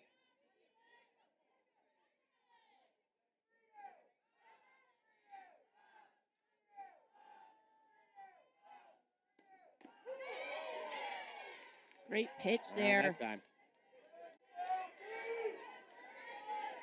This is Burrito's second time facing Walker. Got the hit the first time in that 5-6, but Walker's done such a good job of just moving the ball around the zone. It's never in one spot too often. Alyssa Brito gives it a ride. Claire Davidson sees it the entire way for out number 2.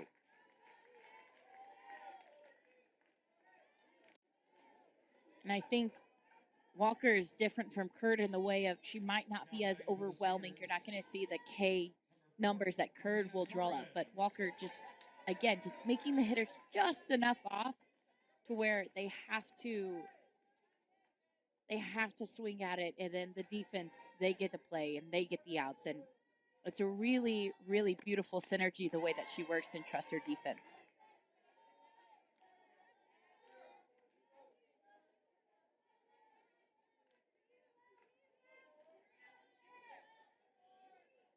It's funny you use the word synergy there. The first time I heard reference to the stat tracking and analytics that is synergy, I thought the coach was saying we have synergy, like, oh yeah, we have good team cohesion in the sport. And obviously that's critically important. So I'm like, yeah, that makes sense. And He's I've like, since no, heard not synergy that. mentioned by every single coach. Yeah, no, not that. Now it's very critical to the sport in its own way, in that it is now pretty much uniform across P5.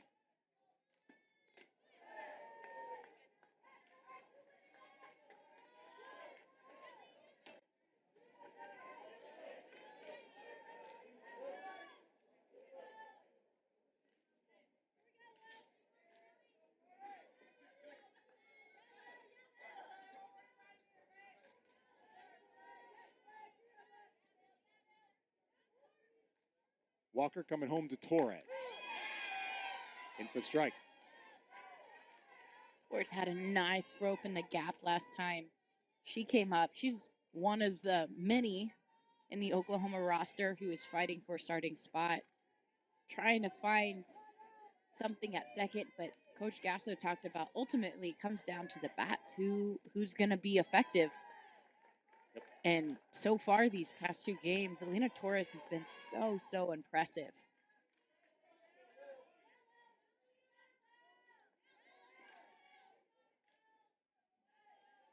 Two for 2 thus far on the season. Doubling an RBI.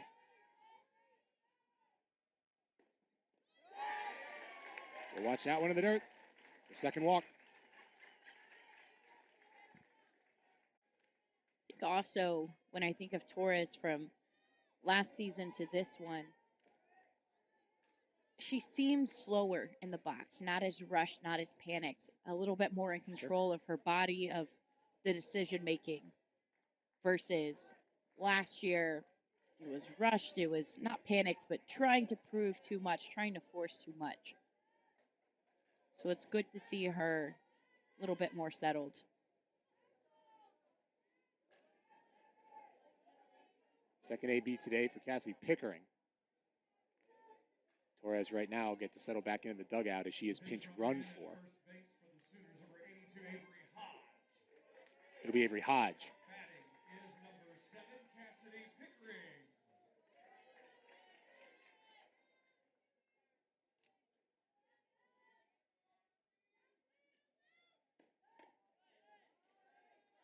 So Hodge, who started this game at second, will re-enter and conceivably finish at the Keystone as that race heats up right before our eyes here.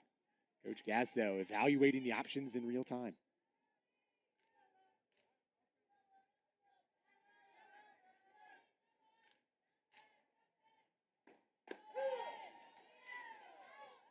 Nice pitch by Walker, getting that outside corner.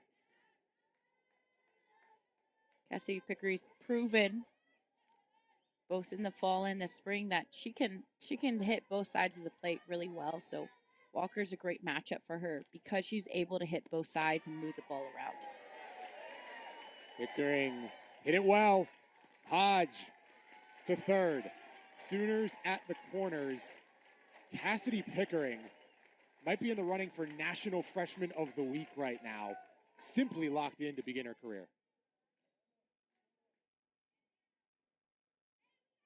I was talking with Kat Oshima before the game, and she was calling Oklahoma's first game, and she said the two freshmen, they really play like veterans, and there's no delay, there's no panic. They just seem very comfortable in the box. They seem comfortable with who they are and their decision making, and I love that from them. And Patty Gasso talked about how the coaches, they don't have to do too much with the senior class, but they have really stood back and watched the upperclassmen, the senior class, talk to the younger girls and kind of guide them, teach them, grow them, because they won't be here next year, and that'll be the next generation of Oklahoma Sooners to take over. And I think that's one thing that Oklahoma does so well. I think that contributes to their success year after year is they're able to share their knowledge and impart it and have people buy into that knowledge, buy into the program year after year because they're so open with it. So same deal we have at second base. We also got in left. Hannah Kaur will re-enter the game and run for Pickering over at first. Riley Boone, conceivably slated to hold down right field this year as opposed to left. She watches strike one.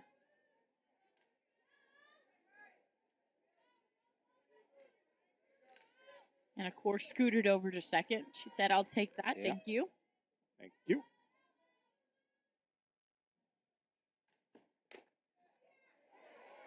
Chopped up. That's just off the glove of Walker. Baker able to save the day. Tapia finishes. And Duke keeps OU at 3. When these two met up last year, it was 4-0. This one's shaping up to be just as good.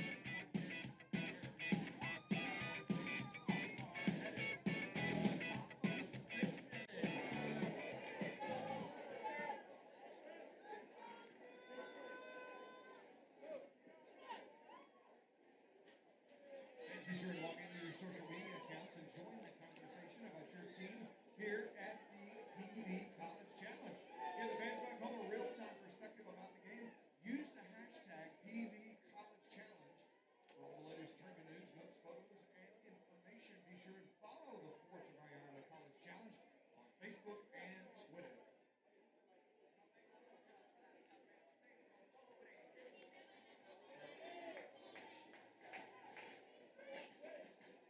Well, the obvious headline right now in this top 10 matchup is that Oklahoma and Duke do not need any time to get into midseason form from a defensive standpoint. Both making phenomenal plays all across the diamond, and we stay at 3-0. Kelly Maxwell will step aside here amidst a really good groove, but Patty Gasso's got a lot of options, and she turns to the super senior, Carly Keeney. Keeney here, she was a fantastic pitcher. She was in this tournament a year ago with Liberty and absolutely dominated. You could see her will to compete. I think that's the biggest thing about her that stands out to me. Grad transfers, gets to Oklahoma. Very first day of practice, coach said she broke her finger. So she's out all full long. And the biggest thing, again, Coach Gasso said, the finger, all that aside, she was the best teammate. She was invested in what they were doing, and she was ready to compete as soon as she was able. So I think as she comes out today, will we see her best stuff? I don't know. But will we see her compete? Definitely. Both of the pitchers now for Oklahoma were in this tournament last year with different teams, and both excelled.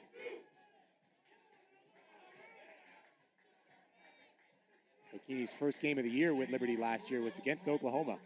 She went 7 innings of shutout softball against the #1 team. Flames eventually lost in extras. Keeney's first pitch as a Sooner is a foul ball.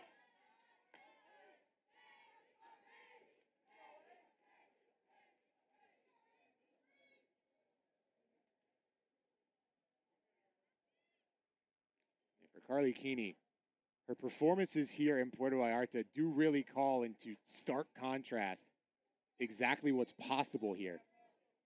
Her first 2 appearances last year, she gave up 1 earned run and picked up an L in both. You don't have to worry about not getting run support when you pitch for the Oklahoma Sooners. Batting here is 9-hole Zampa, but I mean, defensively had what was probably the best defensive play that I've seen all game. Full extension, parallel to the ground, along the foul line. Just amazing catch down the line. It was fantastic. I wish I could have gotten that on replay about 10 or 20 times because it was that good. Yeah. Looking here to maybe set the same kind of spark. And she will. She does just that.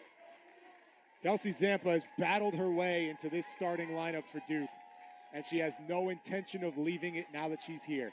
A leadoff base runner for the Blue Devils. And that's exactly what they've been needing. We talked about they just need that one hit. They've been having hits, but none of them have fallen. This is a one. This is a one that got it going. This is a time for Duke to respond.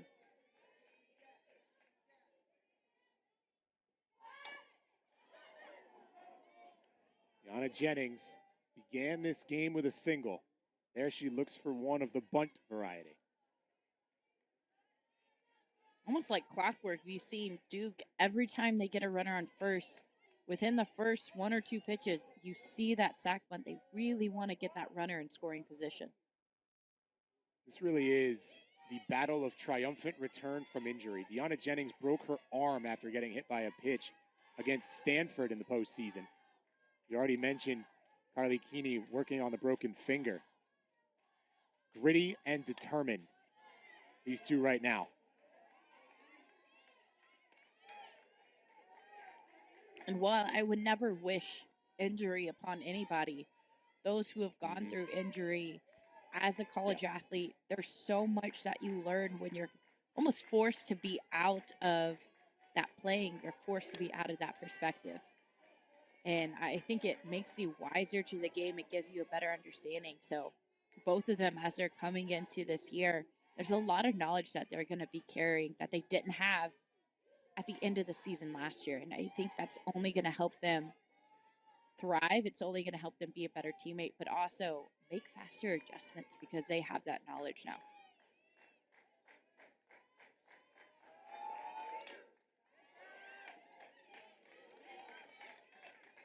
Great battle here. 0-2. A lot of foul balls. Jennings is just, she's stubborn in this box. She's not giving up. Coach Young calling her one of a kind. We caught up last night. That certainly applies to the sensational sophomore Deanna Jennings.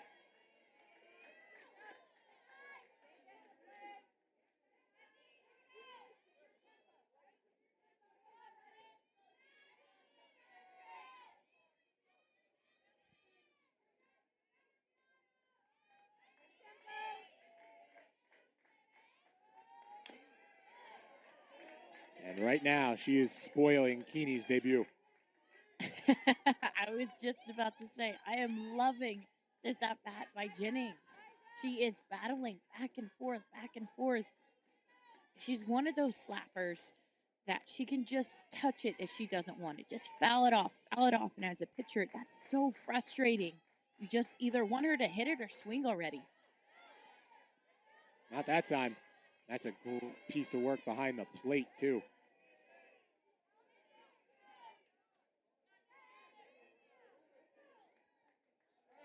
Kinsey Hansen knows right now for Duke, every base counts. Yep. Not trying to give them an extra one. 2-2. Jennings goes to Jennings. That's where the out is.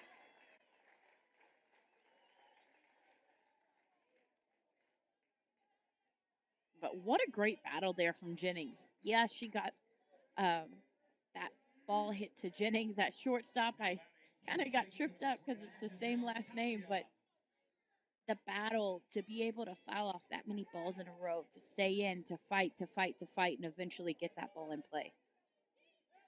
Diana to Tiare for the fielder's choice. That's strike one. Giselle Tapia.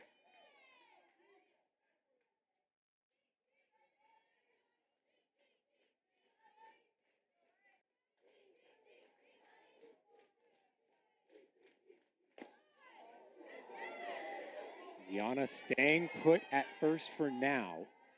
She had 24 stolen base attempts in her freshman year, converted on 21 of them. But that said, we have already seen the pop time of Kinsey Hansen. There it is, and caught in the rundown, but she's able to get back. Fortunate that throw was in the dirt. Yeah, that looks like a hit and run gone wrong right there. That was a great job by Zampa being able to get back to the bag. You could see she was going. You heard the dugout yell, runner, going. Oh. Speaking of A runners. little bit of wildlife. A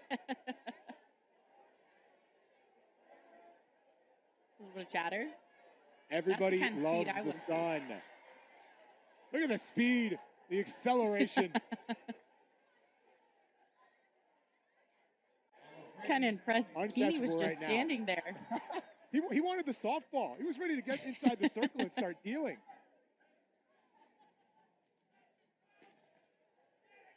All the way down to the last third year, base dugout. what was it?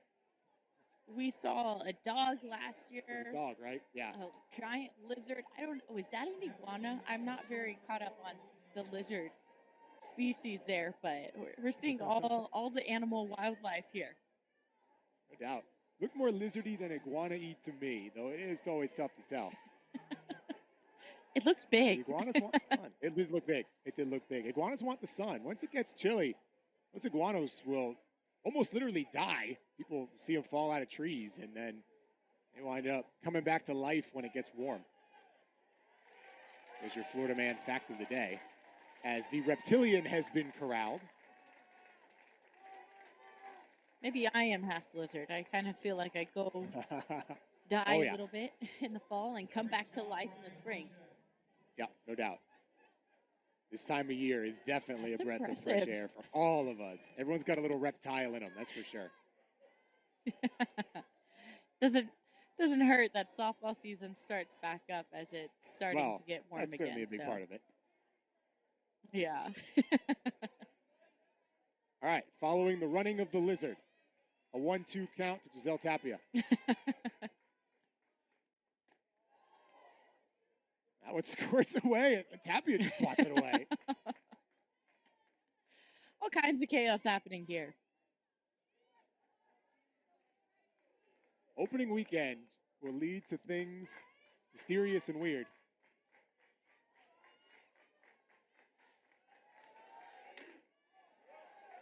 That one fouled straight back. Wouldn't be opening weekend without it.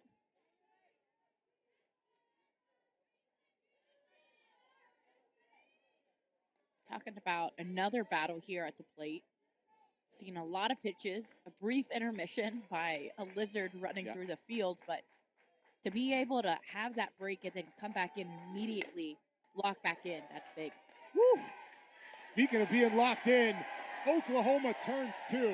Keeney, Jennings, Sanders. Welcome to the Oklahoma Sooners, Carly Keeney.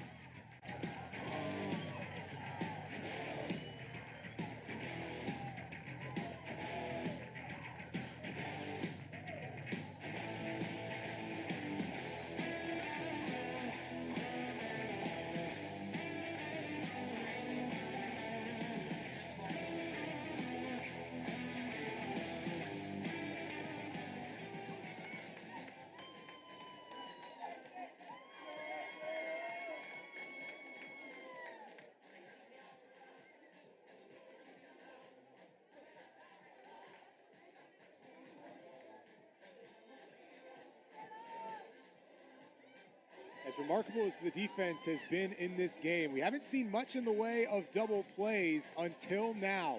Carly Keeney gets the hard hit ground ball up the middle, fields her position brilliantly, and turns a quick 2 for the Oklahoma Sooners. 1-6-3, and now it will be a full pitching staff game for Duke as they turn to Jayla Wright, a 2.51 ERA a year ago, a record of 12-4 in her 133 2/3 innings pitched. She struck out 127 while walking just 63.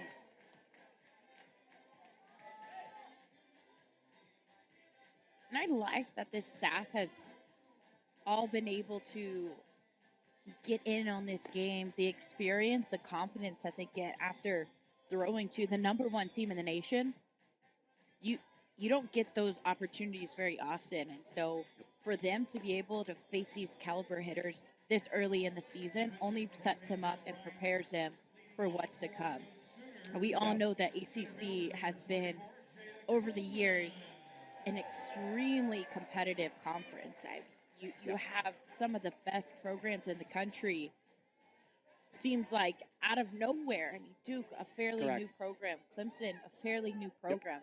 Florida State has always been very, very solid, but you're starting to see the ACC become a lot more competitive and ranked really, really high. And I think having the ability to get these games in early only helps them later on this season.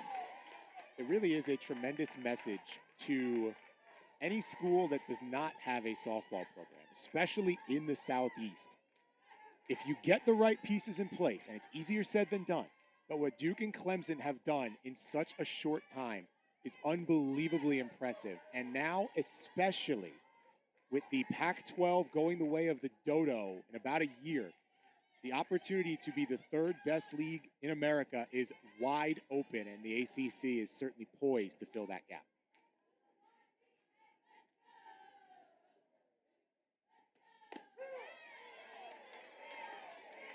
With these conference realignments, there's a lot of questions. There's a lot of how will this play out? What will this look like? But I feel like ACC, they've been on the build. They've been on the build, so they're welcoming all this chaos because they're used to it almost. They're the Great one. block there. Nobody will remain truly unaffected. But as we talk about what will be probably the big three leagues next year, the SEC is going to be completely different, particularly in the sport of softball, as the Oklahoma Sooners and the Texas Longhorns join the SEC. That will unequivocally be the best league in our sport. The Big Ten will not be very far behind, with the addition of 3 more schools, including the California football. That one came in and got Jada Coleman. Nothing is worse, and all the hitters out there know nothing is worse than you taking the biggest hack and it going right off your bat into the ankle.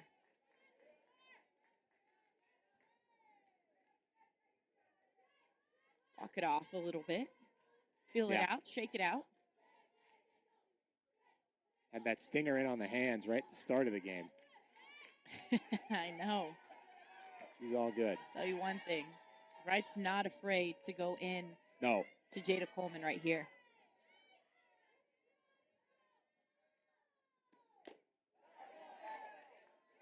Wright was the first pitcher that Coach Young mentioned to us when we were talking about the pitching staff last night. Just the energy and intensity that Wright brings. Obviously, the numbers back it up as well, going over 130 innings last year, but she could be poised for even more now in her senior year. Maybe not in terms of innings, there's a good balance here, but in terms of efficiency. Absolutely. I mean, as a pitching coach, whenever you have a pitcher on your staff who is just so efficient with her pitches, and it might not be efficient in terms of ball strike, but efficient of I want to throw the ball here, I want to throw the ball there. That is so, so vital to getting in and getting out really quickly. I think of the first 2 pitches to Jada Coleman, tied on the hands, how the foul ball off the foot automatically goes farther away. Jada Coleman fouls it off. The ability to be efficient with her pitches.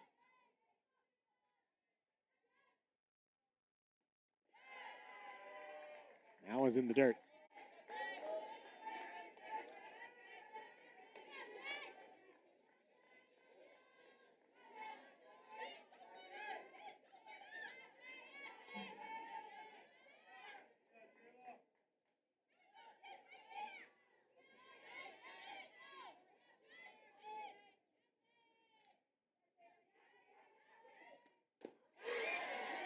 Got her swinging. Look at the movement from Jayla Wright.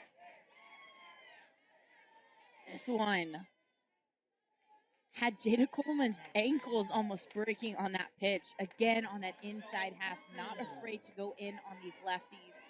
I love that aggression. I love that confidence from her. It's a huge strikeout. Jada Coleman does not come up to bat and strike out very often. No. The freshman Parker goes after the bender. And she is just carrying that momentum right into this at bat. I love it.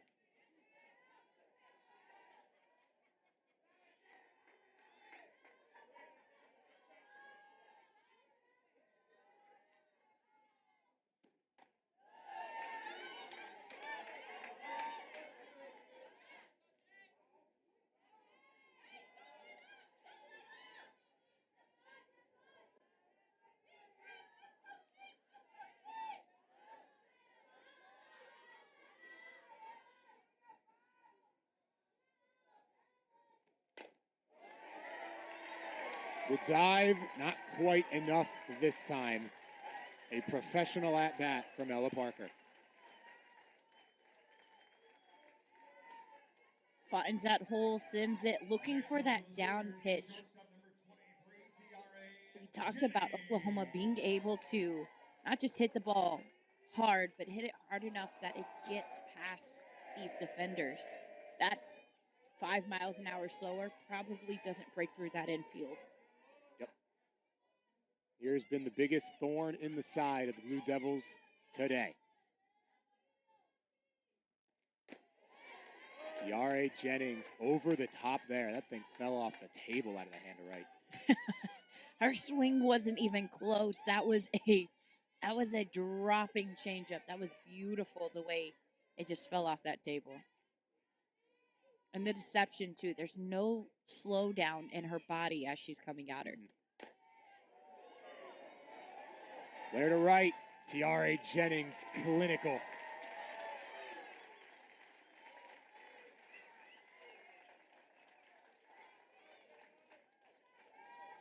And the thorn lives to see another day.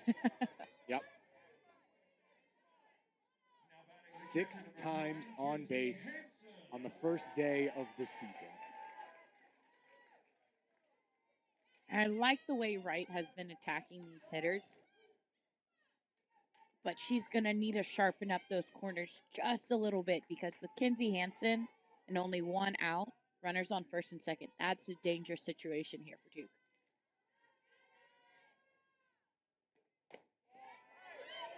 OU fans will be thinking that Kinsey is due 0 for 3 in this game with 3 pop-ups.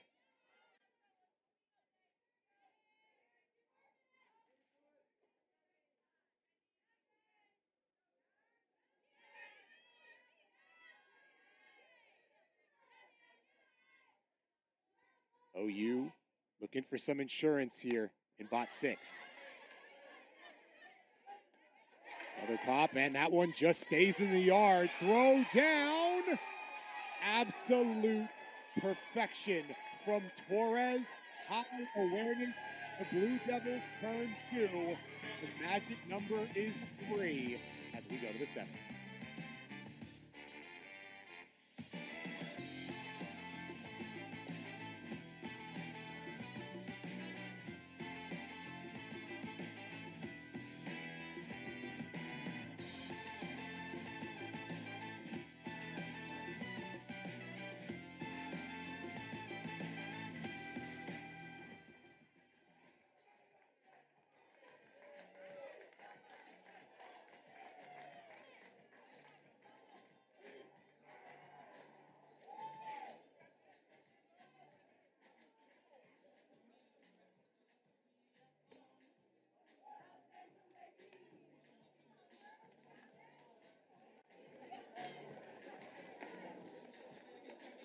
This is it now for the Duke Blue Devils.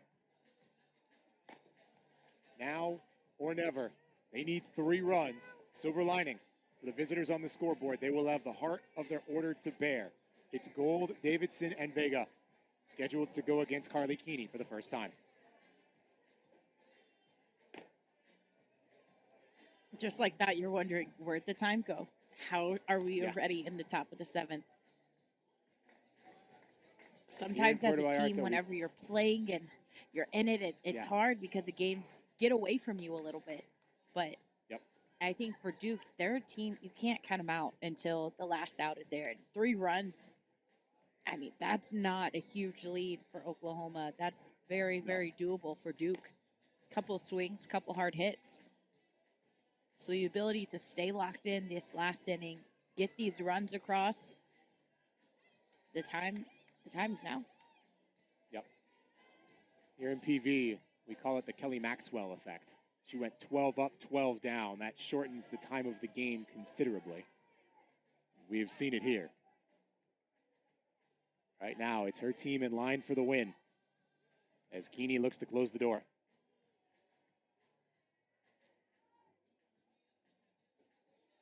Last year between these two, it was a really similar game, 4-0. It's kind of a scrappy game. Boone was the only returning RBI from that matchup for Oklahoma. It was an error play that eventually led to the run scored. That was the 4th and final.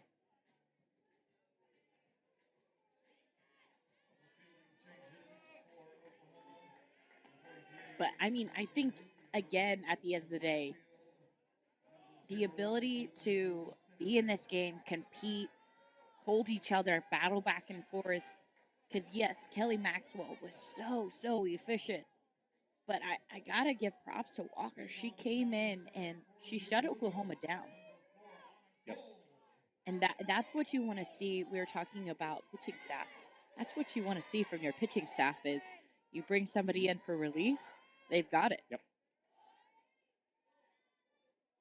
It's funny, as the word of the day remains synergy, you certainly have it with your former coach because she said the exact same thing. You know, this is baseball now. You've got starters, middle relievers, and closers, especially at this level. And these two teams, the level of pitching depth that they have, you're going to see that little increase in specialization, especially come postseason play.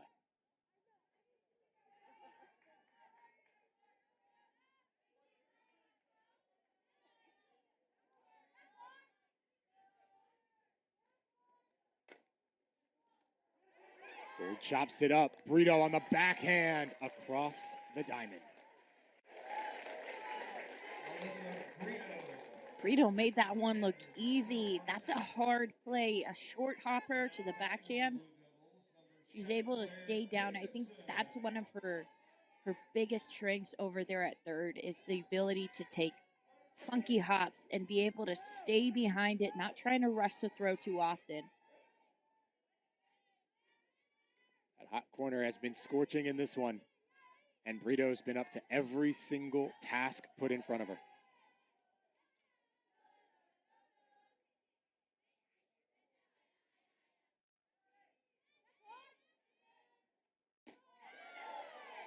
Meanwhile, Carly Keeney off that injury has faced the minimum in her own right, thanks to the double play that she started. 4 up, 4 down.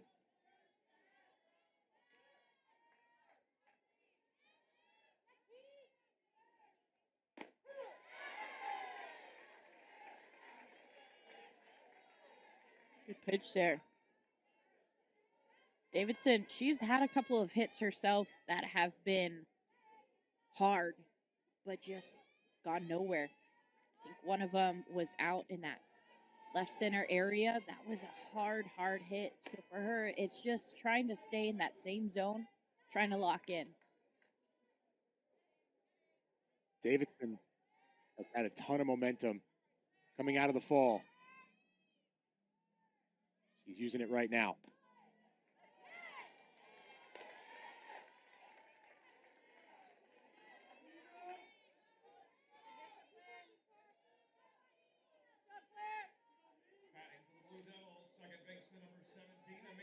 Great discipline there from Davidson.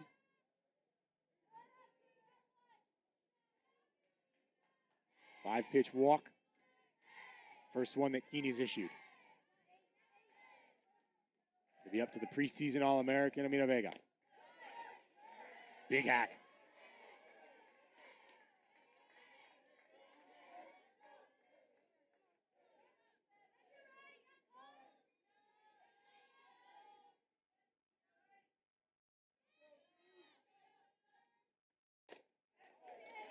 Vega drops it into the grass.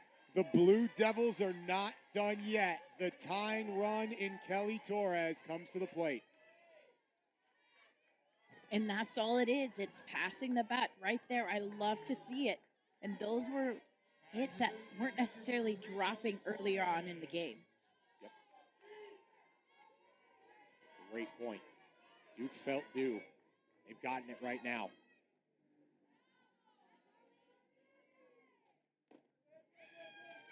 That will come in and plunk Torres.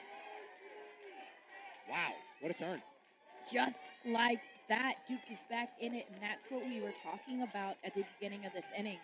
Duke is not a team that gives up and goes down without a fight. Yes, that pitch hitter, but there were 2 other runners on base already, so the pressure now is on Keeney, is on Oklahoma. Bases loaded, 1 out. That's what you love to see from Duke.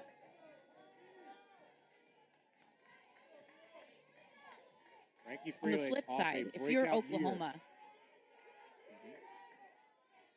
Oklahoma, you've got a handmade double play somewhere written with your name on it.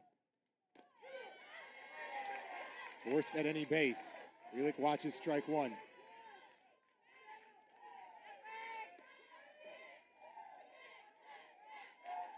She doubled her games started year over year in the 2023 campaign. Now one of the unquestioned leaders, very quickly down 0-2 to Carly Keeney. She's coming at her after that last at-bat to Torres. Keeney's not messing around, and that's where you see that competition.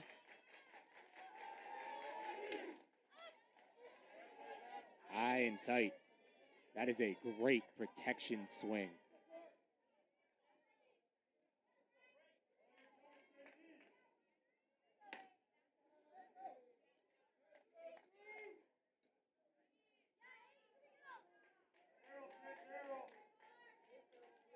In this moment here with bases loaded, the most important thing, stay within yourself. Don't be trying to be the hero and get a huge hit. Just feel your swing, be who you are.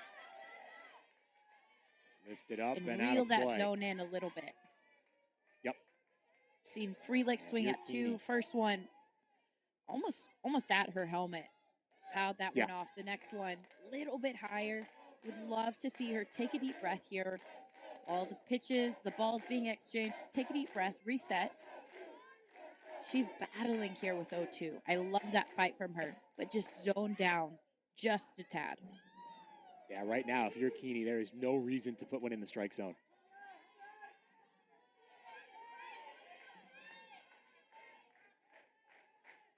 See if you can get that swing and a miss. Frelick shortens up. Keeney comes home, appeal down, did not go. And there's that discipline right there. You love to see that.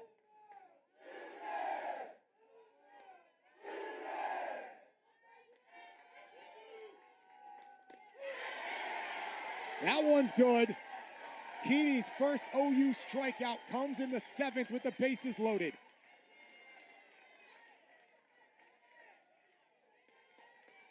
Carly Keeney is clutch. Try saying that 5 times fast, but I'm pretty sure this isn't the last time we will be saying it. That was a battle, that was a fight, but for her to come in and be calm, cool, collected, this is going to be, I'm calling it now, a big arm for Oklahoma. No question about that. What a job Coach Rocha, Coach Gasso did in the transfer portal, in the circle. That catches the zone.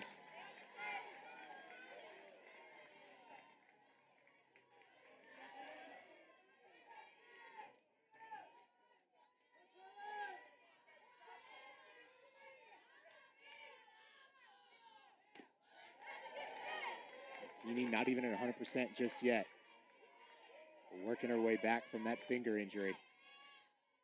Right now, she'll have the chance to slam the door regardless. It'll only get better as the season goes on. She's now 1 strike away.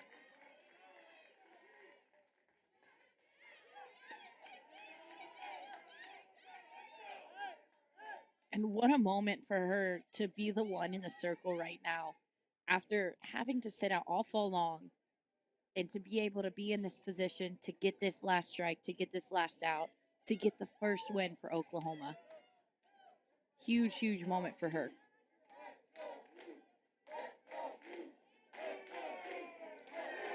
One of the bigger games the Sooners will have all year. And it comes in just their second. Duke has acquitted themselves more than well. They're not interested in that right now. They want to tie this game up behind Jada Baker. Chopped up. Jennings has it, makes the flip, and Carly Keeney and the Sooners hold on in the 7th inning. Oklahoma has won 55 straight games and will finish day 1 in Puerto Vallarta 2-0, picking up a top 10 win against a really good Duke team. Nicole, that game was everything we could have hoped for and more. And what turned out to be by a pretty narrow margin, the Sooners survive and keep the win streak alive. Live to fight another day. This was a top 10 matchup for sure. Oklahoma wins 3-0, but it was a battle. I think you called it right. It might be the year of the pitchers. We saw a lot of the staff from both sides. Really, really excited.